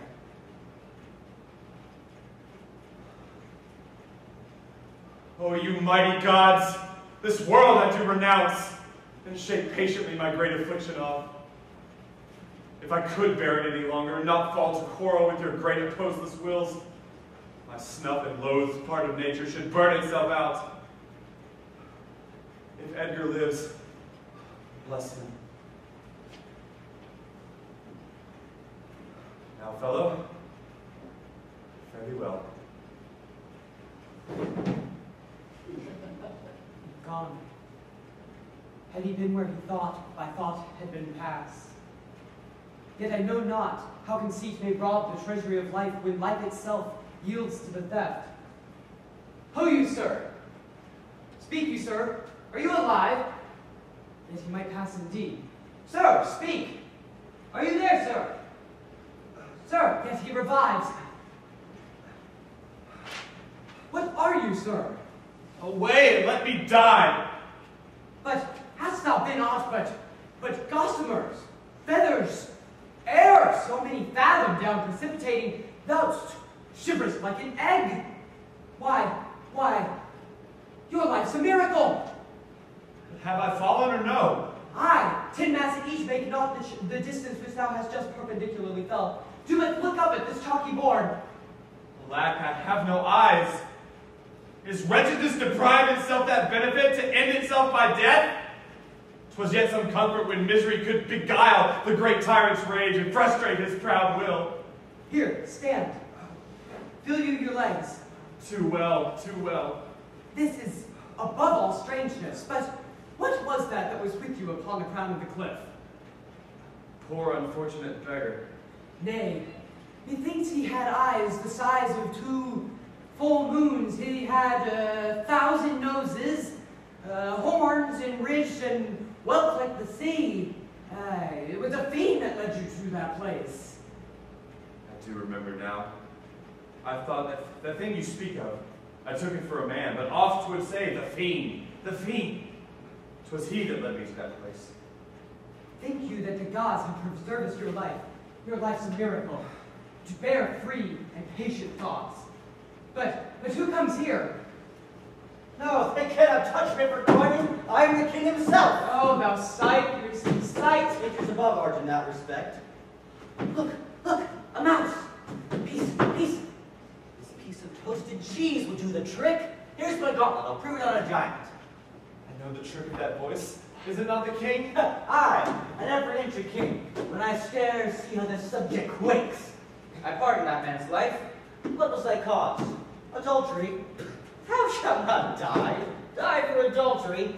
No, the rain goes to it, and the small gilded fly does lecher in my sight.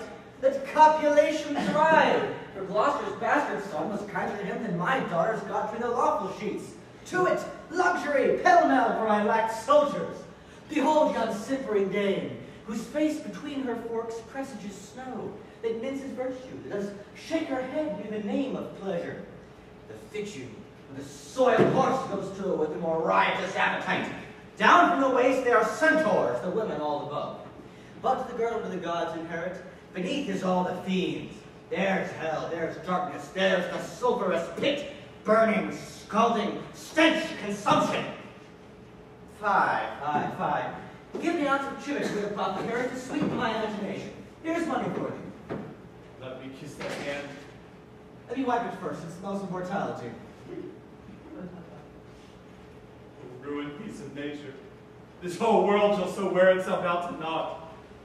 Dost thou know me? Read thou this challenge. Mark with the penning on it. For all the letters sons, I could not see one. I would not have taken this from report. It is, and my heart breaks at it. Read! What, with the case of eyes? Oh, are you there with me then? No eyes in your head, nor no money in your purse? Your eyes are in a heavy case, your purse in the light. Yet you see how this world goes. I see it feelingly. What? Art mad? A man may see that in the case of eyes. Look with thine ears. See how yon justice rails on yon simple thief.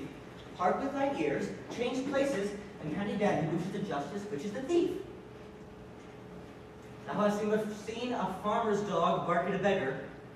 Aye, my lord. And the creature run from the cur. There thou might behold the great image of authority. A dog's obeyed in office. Thy rascal beetle, hold thy bloody hand. None does offend. None, I say. I'll able 'em. Take that of me, friend, that has the power to seal the accuser's lips. Now. Pull off my boot. Harder. So. Reason in madness, matter and impertinency mixed. If thou wilt weep my fortunes, take my eyes. I know thee well enough. Thy name is Gloucester. Thou must be patient. We came crying hither. The first time that we smell the air, we bawl and cry. I'll preach to thee, mark. Alack the day. When we are born, we cry that we are come to this great stage of fools. This is a good block. It were a delicate stratagem to shoe a troop of horse with felt.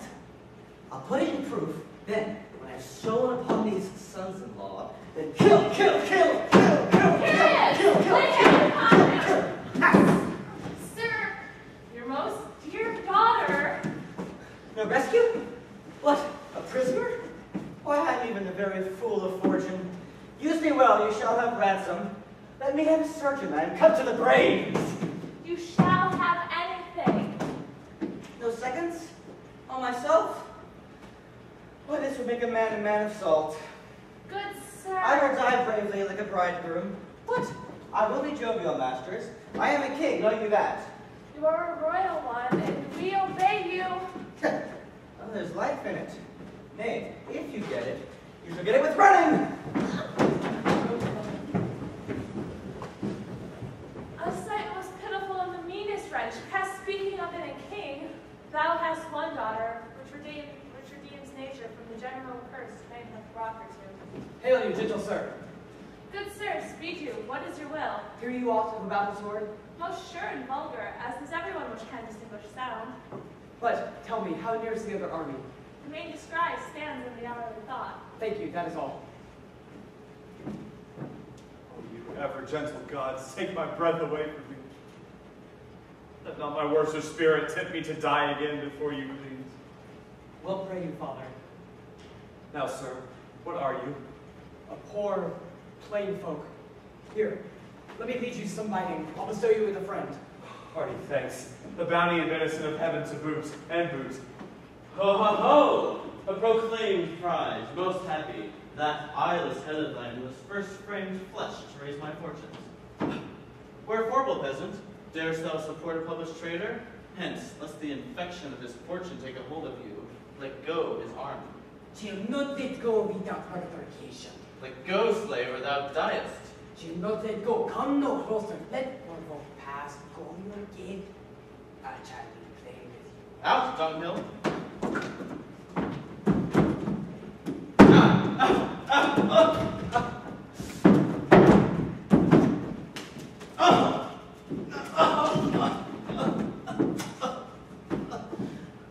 Slave, thou hast slain me. Villain, if ever thou wilt thrive, take my purse and bury my body, and take the letters which thou wilt find amongst my body to Edmund of Gloucester. Take him out upon the British party.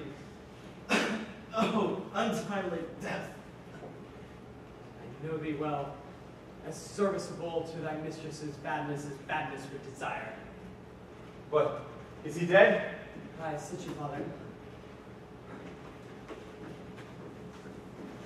Now, let us see these pockets. These letters of which he speaks may be my friends. To know our enemies' minds, we rip their hearts. The paper's more lawful.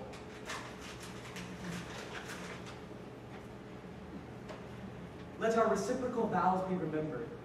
You have many opportunities to cut him off. If your will wants not, time and place will be fruitfully offered. There is nothing done if you return the conqueror. Then I am the prisoner in his bed by jail. From the loathed warmth whereof deliver me, and supply the place for your labor.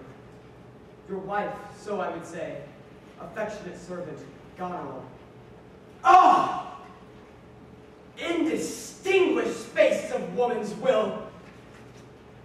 A plot against her virtuous husband's life, and the exchange by brother! The king is mad. How stiff is my vile sense that I have such ingenious feeling of huge sorrow. Better I were distract. So should my thoughts be severed from my griefs, and my woes by wrong imaginations lose the knowledge of themselves. What? In ill thoughts again? Come. Men must endure their going hence, even as their coming hither. Oh, no farther. A man may rot even here. Come, come. We must go on.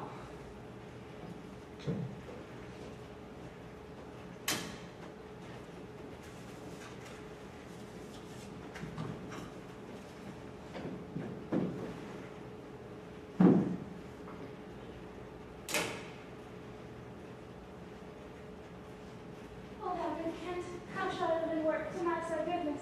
My be too short in every measure family. To be acknowledged, madam, or paid. All my good reports are toward the modest truth, nor more nor clipped. Be very suited. These means are members of those worse eyes. I pray, put them on. Pardon me, gentle madam. To be known short was my main intent. My boon I make it that you not know me till time or I see fit. Then be it so, my good lord. How does the king? Sleep still, madam. Oh, you kind gods, hear this great breach in his abusive nature. Ye have tuned his jarring senses, of blinded of this child changed father. If so please your majesty that you may wake the king, he hath slept long. Be governed by your knowledge, and forsake and receive the sway of your own will. Is he awake? Be by, madam, as he slept, we arrayed him in fresh garments. When he awakes, I down out of his countenance. Very well. Oh, my dear father, restoration, hang thy medicine on my lips, and let this kiss repair those violent harms that my two sisters have in my reverence made. Madam, do you 'tis fittest. How does my royal lord? How fares your majesty? You do me wrong to take me out of the grave. Thou art a soul in bliss. I am bound upon a wheel of fire, and mine of tears to scald and molten lead. Sir, do you know me? You are a spirit, I know. When did you die? Still, far wide. You scarce sway. Let him alone a while. Where have I been? Where am I? Fair daylight? I am highly abused. I know not what to say. How not swear these are my hands. Let's see. I feel this pinprick. Would that I were assured of my condition. Oh, look upon me, sir, and hold your hands. No, sir, you must not kneel. Pray do not mock me. I am a very foolish, fond old man, and to deal plainly, I fear I am not in my perfect mind. Methinks I should know you, and know this man, yet I am doubtful. Pray do not mock me, for as I am a man, I take this lady to be my child Cordelia. And so I am. Be your tears wet? Yes, Faith. Pray do not weep. If you have poison for me, I will drink it. I know you do not love me. Your sisters have, as I do remember, done me wrong. You have some cause. They have none. No cause. Am I in France? In your own kingdom, sir. Do not accuse me. Will it please your highness walk? You must bear with me. I pray you, forget and forgive. I am old and foolish.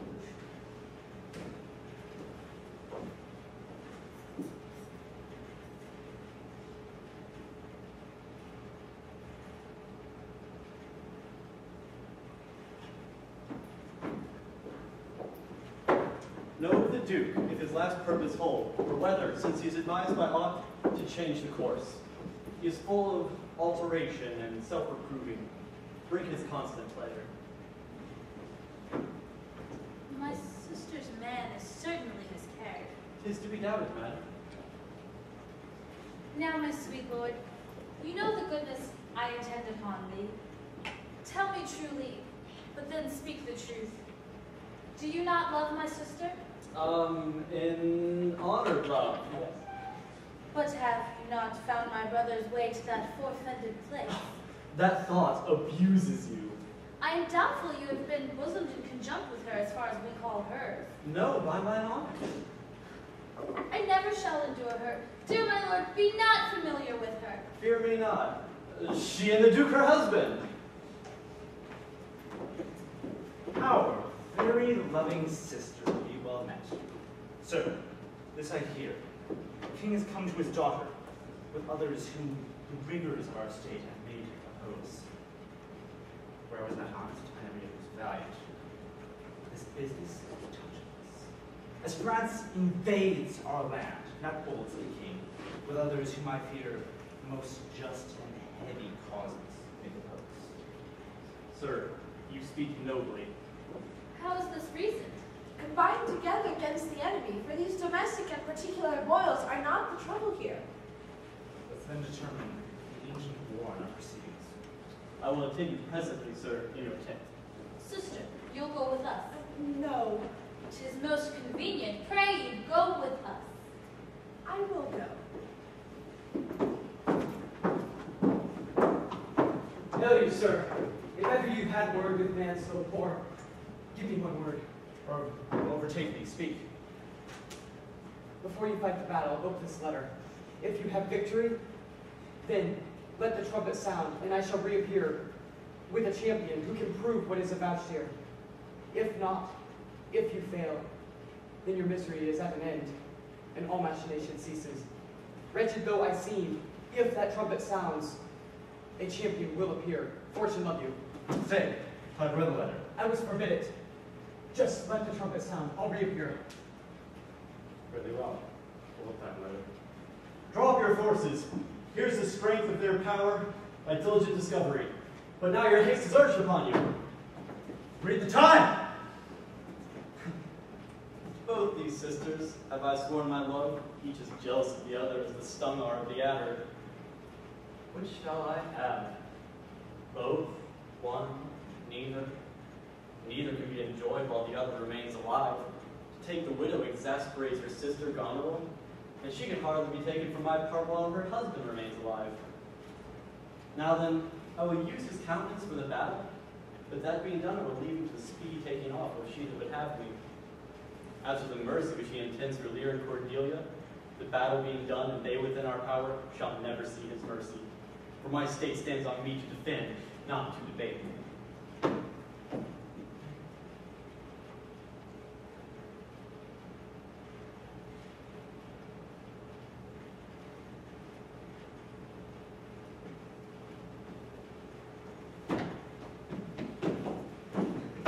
Good guardian, keep them bound until I can decide what better purpose to send them to. We are not averse to, with the best meaning, heaven and the worst. For thee, oppressed king, am I set down. Myself cannot outfrown false fortune's frown. Shall we not see these daughters and these sisters? No. Come, let's away to prison. We two alone will sing like birds in the cage. When thou dost ask my blessing, I'll kneel down and ask of thee forgiveness. There we'll live, and pray and sing, and hear poor rogues talk of court news. Who wins, who loses, who's in, who's out. As if we were God's spies. Take them away. Upon such sacrifices, my Cordelia, the gods themselves throw incense. Have I caught thee? Wipe thine eyes. The good years will devour them, flesh and fair, fell ere they shall make us weep. Captain, come hither, hark. Take down this letter, follow them to prison. I'll do it, my lord.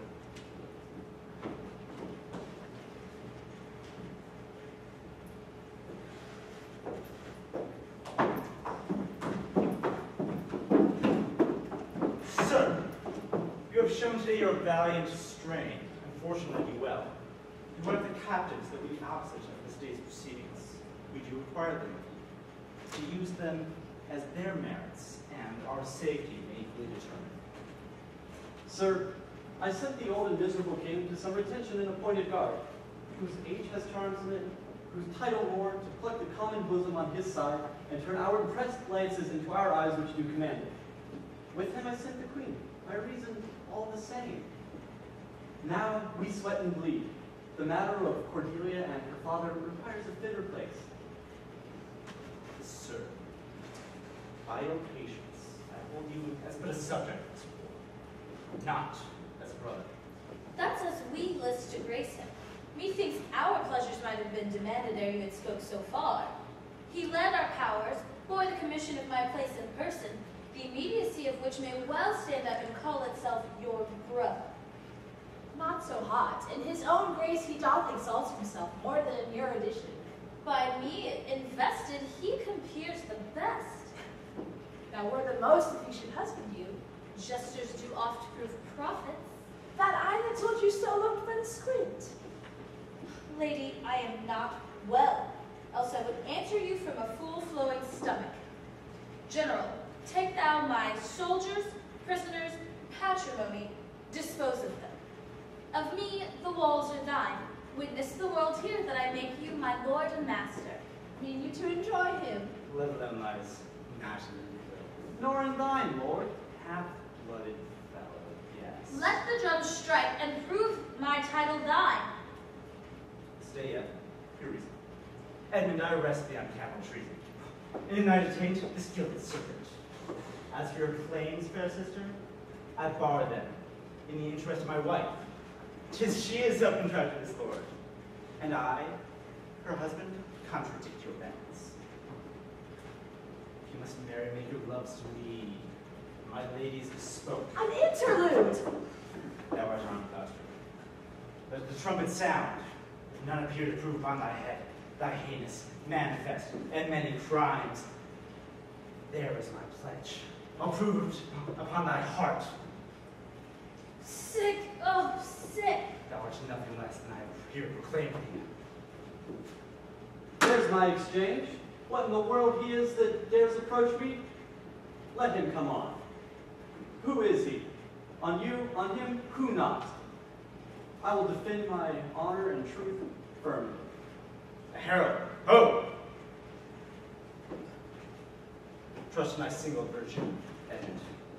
For your soldiers, all levied in my name, have, in my name, taken the discharge. Oh, my sickness grows upon me. She's not well. Convey her to my tent. Sound the trumpet. Heralds, come hither. Read this.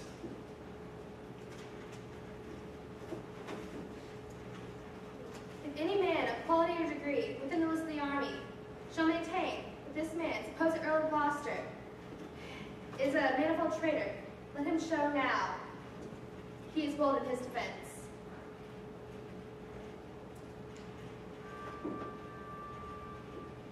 Again. Again.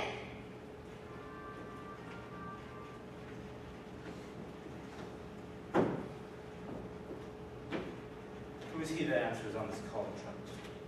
Asking his purposes. What are you? Your name, your quality, and why do you answer this present summons? You know my name is lost by treasons to Bernon and King Corbett. Yet am I every bit as noble as the adversary I come to cope. Which is that adversary? Who speaks for Edmund, Earl of Gloucester? Himself, what sayest thou to him? Draw thy sword, that if my speech offend a noble heart, thy arm may do thee justice. Here is mine. Behold, it is the honors of my oath and my profession. Maugre thy strength, thy prominence, thy place, thy eminence, despite thy fire-new sword, and despite thy victory, thou art a traitor. From the opposite extreme of your head to the dust beneath thy feet, thou art a traitor to thy father, thy brother, and thy gods. Say thou no, my heart and my goodwill are set to prove thou liest.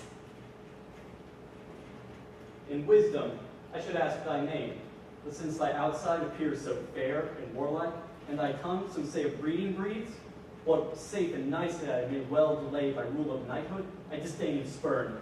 Back do I toss these treasons to thy head, let the hell-hated lie overwhelm thy heart, which they but glance by and scarcely bruise, with my sword shall give them instant way, where they shall rest forever. Trumpets, speak!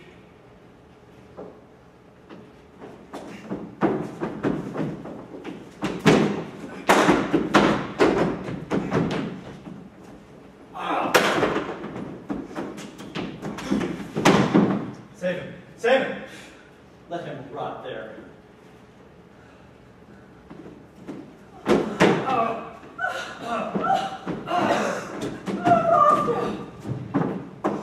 Oh, Gloucester! By the law of arms thou wast not thou to answer an unknown opposite! Therefore thou hast not vanquished, but cozened and beguiled! Shut your mouth, Dame, or with this paper I'll stop it. There, thou worse than any name, read thine own evil. No tyranny, lady, I perceive you know it. Say, if I do, the law is mine, not thine! Most, Who can arraign me for it? most monstrous, oh. Knows thou this paper? Ask it thou when I know! Go with her. She's desperate. Govern her. What you have charged me with, that have I done, and more, much more.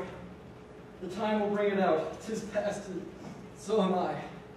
But who art thou that hast this fortune on me? If thou art noble, I do forgive thee.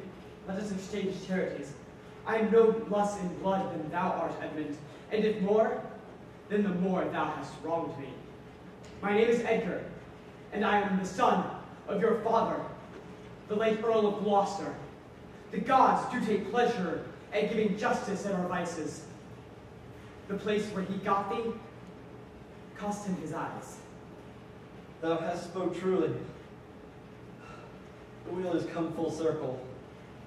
Thought that I had very engaged in the prophecy of royal nobleness. I must embrace thee. With sorrow split my heart if ever I did hate thee or thy father. Worthy prince, I know it. But where have you hid yourself? How have you known the miseries of your father? List a brief tale, and when 'tis told, oh, that my heart would break.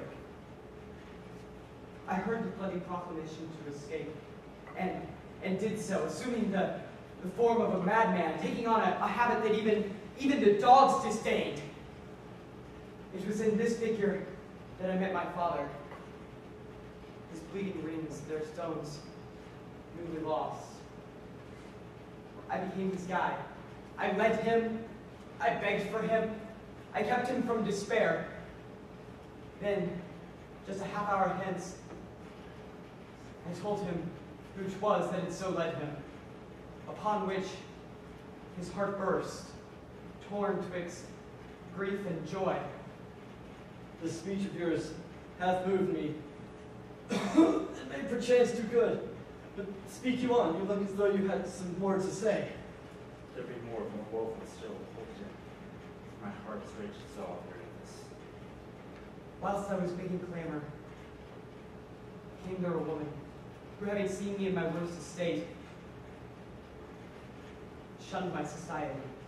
But when she discovered who 'twas that had so endured, she threw her arms around my neck and bellowed out as if she burst heaven, then threw her upon my father and told the most piteous tale of her and Lear that ever heart and ear did hear.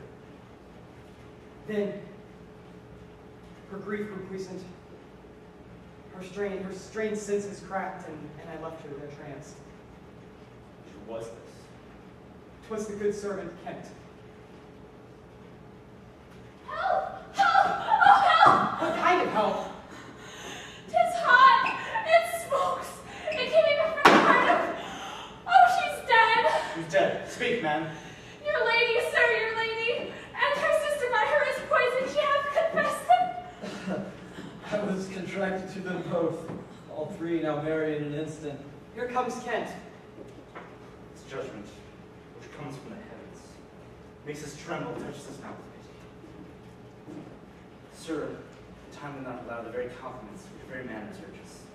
I am come to bid my king and master I good night. Is he not here?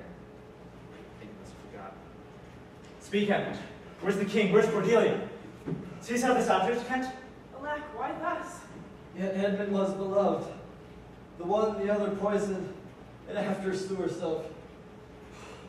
I pant for life. Some good mean I to do, despite the better nature.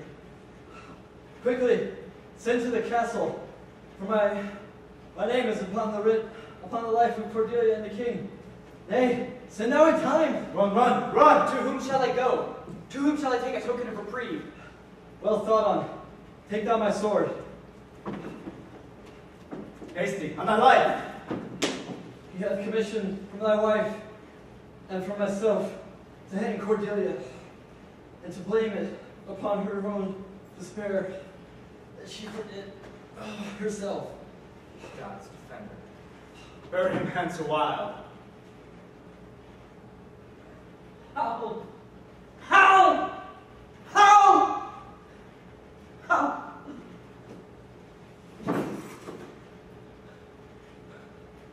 Oh, you are men of stones.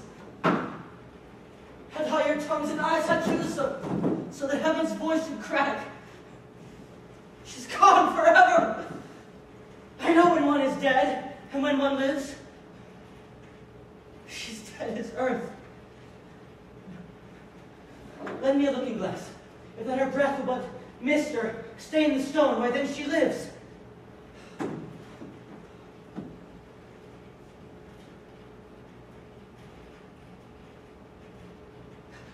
His feather stirs. She lives. If it be so, his does redeem all sorrows which ever I have felt. Is this the promised end? Paul, cease. Let me alone. Sir, is your good servant Kent? A plague upon you! Murderers! Traitors! I might have saved her. Now she's gone forever. Cordelia! Cordelia, stay a little! What is it thou sayest? Her voice was ever soft, gentle, and low. An excellent thing in woman. I killed the slave that was a hanging thee. Tis true, my lords, you did. Did I not, fellow? I have seen the day as my good biting falchion might have made him skip. I am old now, and these same crosses spoil me. My eyes are not the best. Who are you? Fortune bragged of two she loved and hated. One of them we behold. This is a dull sight. Are you not Kent? The same, your servant Kent. Where is your servant Caius? He's a good fellow. He'll strike, and quickly too. He's dead and rotten. No, my lord, I am the very man. You're welcome hither. Nor no man else. All cheerless, dark, and deadly. Your eldest daughters have fordone themselves and desperately are dead. Ha! So I think. He knows not what he says, but vain it is. Such is true.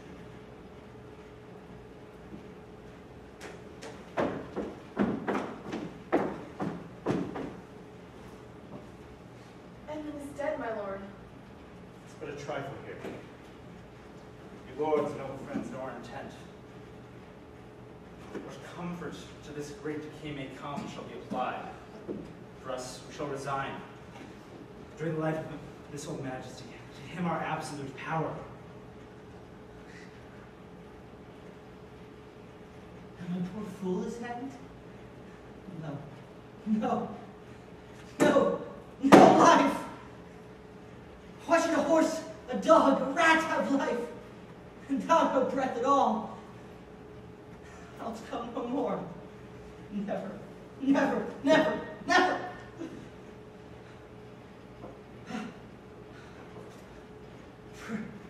Pray you, sir, help me a button here. Look. Look.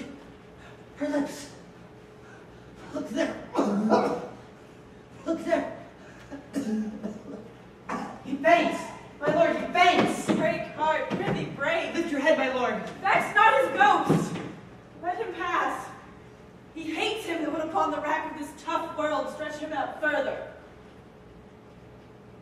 He is gone indeed. It is a wonder he has endured so long. He but usurped his life. Bear them from hence. Our present business is general woe. Now I have a journey, sir, shortly to go. My master calls me, and I must not say no. Awaited this sad time, we must obey. Speak what we feel, and what we ought to say. The oldest hath borne most. We that are young shall never see so much, nor live so long.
before they escape. I think so.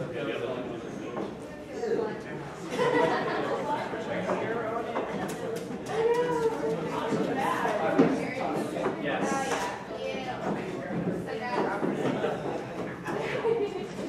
There's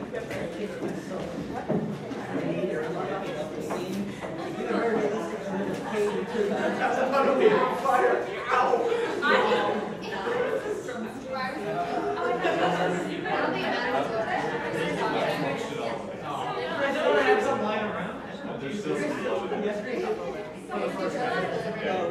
I left it for I had made up. Occasionally. Apparently that's one that doesn't come out.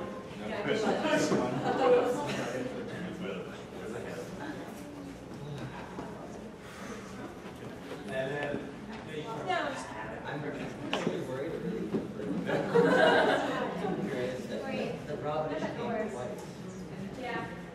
Oh, we can't have it. Yes. Oh, air.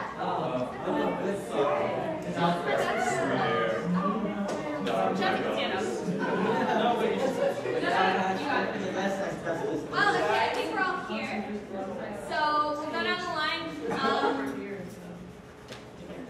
Name, role, and major years, something like that. I mean, I know it's murky. I'm Chauncey, and I was a fool. I'm first year and a probably most likely. I am a freshman or fresh woman. No, just kidding. And I'm a freshman English major. I'm Maureen. I directed the show, and I am an English and politics double major and a sophomore. And a sophomore. I'm Garrett Kohler, and I'm also a sophomore. I've played Oswald, the King of Friends, and at the end, like a few, captains here and there. And I'm a computer science major. I'm Rhea. I played Reagan. I'm a sophomore, and I am a politics major and a theater minor. I'm Rob. I played Cornwall, and I'm a second-year law student. I'm Ashley. I was an extra. I got to kill him, then come back and tell people that he's dead, basically. And I am a double major in mass communication.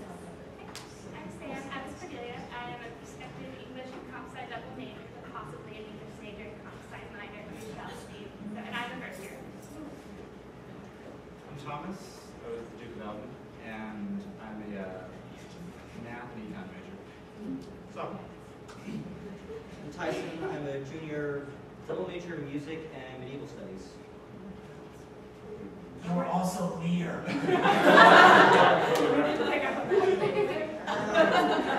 Snack. I'm Renata. I was Goneril. I'm the eldest daughter of Lear or whatever. I'm a junior U.S. history and Japanese double major with a minor in music. My name is Connor, and I'm a freshman, whatever. I played Edgar, a Foster to the Sun, and I'm looking at doing an independent study major for the I'm Levi. I used to go to school here, and when I did, I was majoring in computer science. I played the Earl of Gloucester. I'm Liz. I'm a history major, freshman. I just drive people around a lot. I'm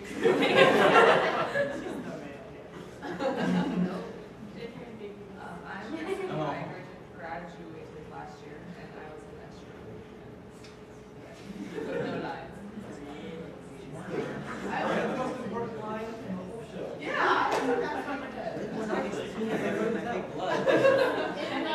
I'm Emma. I also graduated last year, but I'm also a rural county. And when I went here, I majored in psychology with minors in theater and education and visuals. And I was Kent. I'm Govin. I played Edgar Edmund. One of the Eds. I'm Edmund, the bastard son, and I've never done WNL.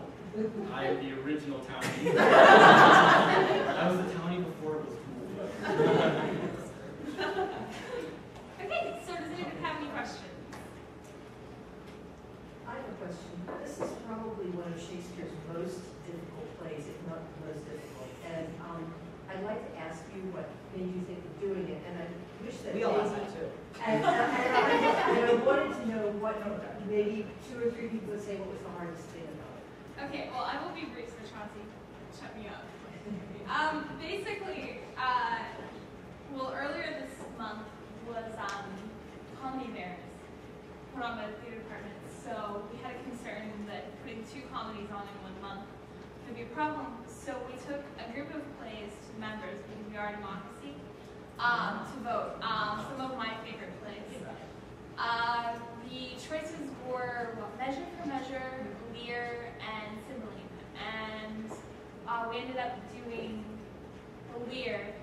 It won by a very, very small margin over Measure, but when we found out we would be in here rather than the Johnson, we figured might as well have a big name play because nobody knows this theater exists. Dragging people out here is better than having fingers though. But what do you guys? I mean, I think one of the hardest things, not really for my character, but for a lot of them, like Chauncey's character, it's really hard to memorize crazy. Yes. And they have a lot of really long monologues that don't necessarily make sense. I mean, it all works towards the general mood of the play, but like it's really hard to memorize because it doesn't have a lot of detail. For me, it was. I didn't feel crazy. I just felt like there was so much double meaning in my mind that it was hard to be funny and serious at the same time. Which some of us have that function, like me and poor Tom over there, Edgar, and it was hard. And then coming off of Comedy Bears, it was like lines. You got a month. Go. That was probably the hardest part for, definitely for me. But there was 4 of us who were in Comedy of Errors, and so having to go from comedy, like straight slapstick, wear masks, be funny on purpose comedy, to tragedy.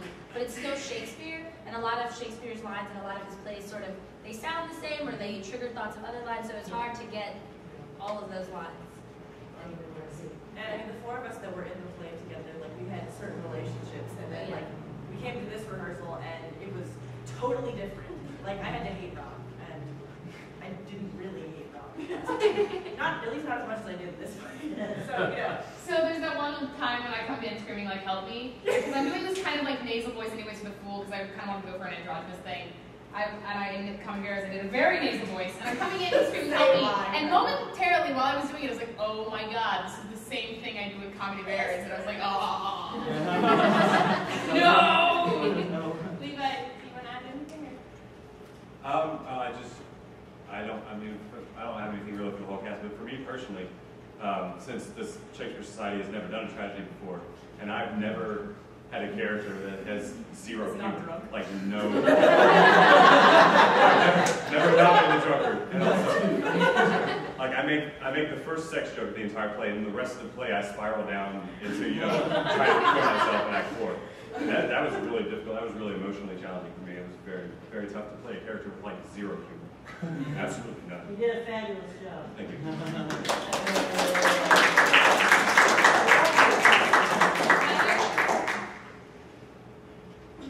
All right. Well, I guess the first impression I had was when I came here last night, I noticed all the posters, and I just surmised the theme you're going with, not to mention the people you're playing in the crowd. So they came up with that by themselves. So what led to the decision of a post-apocalyptic or a chaotic setting? Well, have you looked at Viewpoint? Actually, for those of you who know Ryan Doherty, oh God, the setting actually came from his very twisted mind because we chose because it's hard to set Lear. I felt in a modern setting because of the idea of the power struggles. We don't really have that. Generally, I tend to think that setting the tragedies in a contemporary setting can get really tricky really quickly. I mean, people consider budget because we can't afford classical settings, so we chose to go hospitalistic first because of the building, and second, it just felt right. There were a couple other finalists, but this was the one that felt the best. We had to put out some cool costumes. Yeah. Yeah. Every day.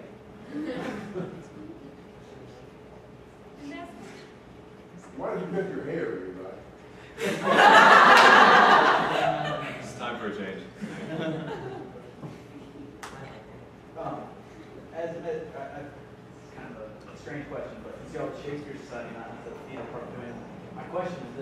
Are there any amongst the cast that doubt the Shakespeare authorship issue? Are there any? All right, so can I answer this? How about everybody, we just go down the line.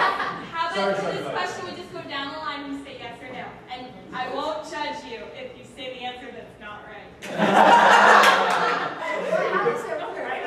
Can we have Emma get Emma breakfast? Yes, let him Okay. There's something you guys can discuss. Oh yeah. No, she's a genius. Emma found, for background, Emma founded the Shakespeare Society, and Emma is hopefully going to go do her MFA MLit next year at Blackfriars and with Mary Hall. So the correct answer to Shakespeare's plays is, it doesn't really matter. Wow. They got written. A man who may or may not have been the Shakespeare from Stratford-upon-Avon wrote the plays. It doesn't really give us any more insight into his characters. If we know that, he was the Earl of Oxford. They got written. We still perform them. They obviously have some sort of human, drama and tragedy and connection that we love. And so, somebody wrote them. We're still performing them. That's what they did. They must have done something right. Yeah. Somebody wrote it. So do we want to do a survey of cast? Is the question, do we doubt it, or is the question, Do you is think Shakespeare? Is Shakespeare Shakespeare? Is Shakespeare Shakespeare? So yes, if you think Blue Shakespeare was Yes. Yes. Yes.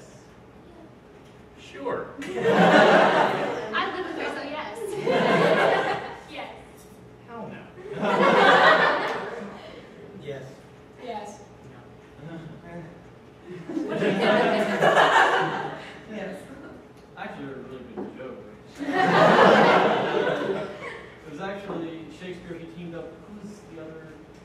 Marlowe. He teamed up with Marlowe, and they would each take turns. They would write one line, then Marlowe would write the other, then Shakespeare would write one.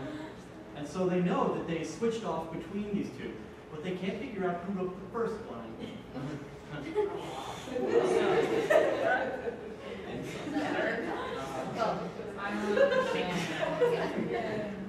Yeah, that was Mrs. Patrick. You know I have to ask something. Obviously. Carson, how was it to play Dimension? Craziness. Which part? Because I have to say the flowers scene, once I knew my lines, was actually pretty easy. Goofy crazy isn't that bad. It was actually the scene before that where it's still sort of serious crazy. There's still a kernel of sanity hidden in the crazy that was harder. Like the storm scene? Yeah. Yeah. The storm scene. And the courtroom scene.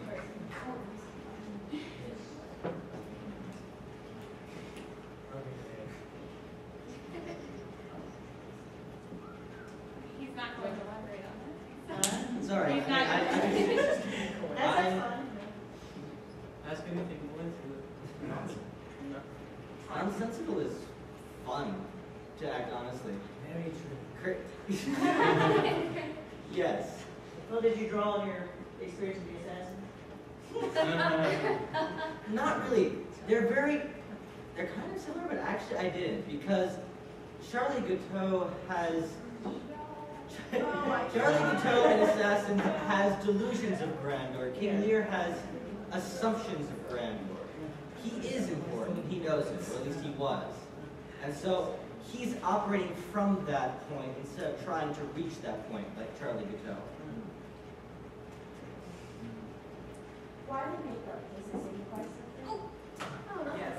Okay, so actually this kind of goes kind of to Tyson, because there was a discussion about Tyson wanted to look tougher. So then we were debating on having to denote the royalty and the nobility, because we felt crowns were inappropriate in the setting.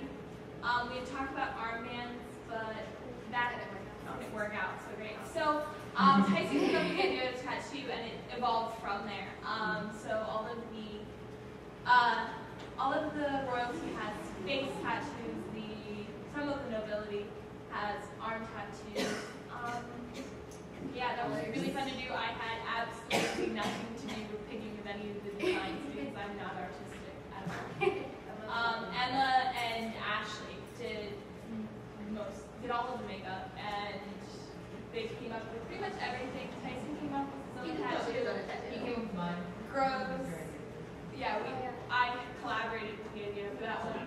Grosbeck came up with his, and Govid came up with his scorpion. I thought of a scorpion yesterday Oh, yeah, morning. he did. Inspiration. But the tattoos, when I was coming up with the designs, I talked to the three sisters, and they decided that the older the sister, the more tattoos we have. So Goneril has the most tattoos, Reagan has the middle, and Cordelia has these. Also, Cordelia's is a stylized fleur-de-lis, which, if you're playing at home, it's the symbol of France. It kind of foreshadows her marriage to France. And Cornwall's is a clarion, which is a type of trumpet, which in medieval heraldry symbolizes someone who is unafraid of violence, which I thought fit his character perfectly. Also, it kind of looks like a C in his phrasing. And so we just kind of took little bits of their character and made it part of their tattoo. Good job, guys. Great, yes. Great.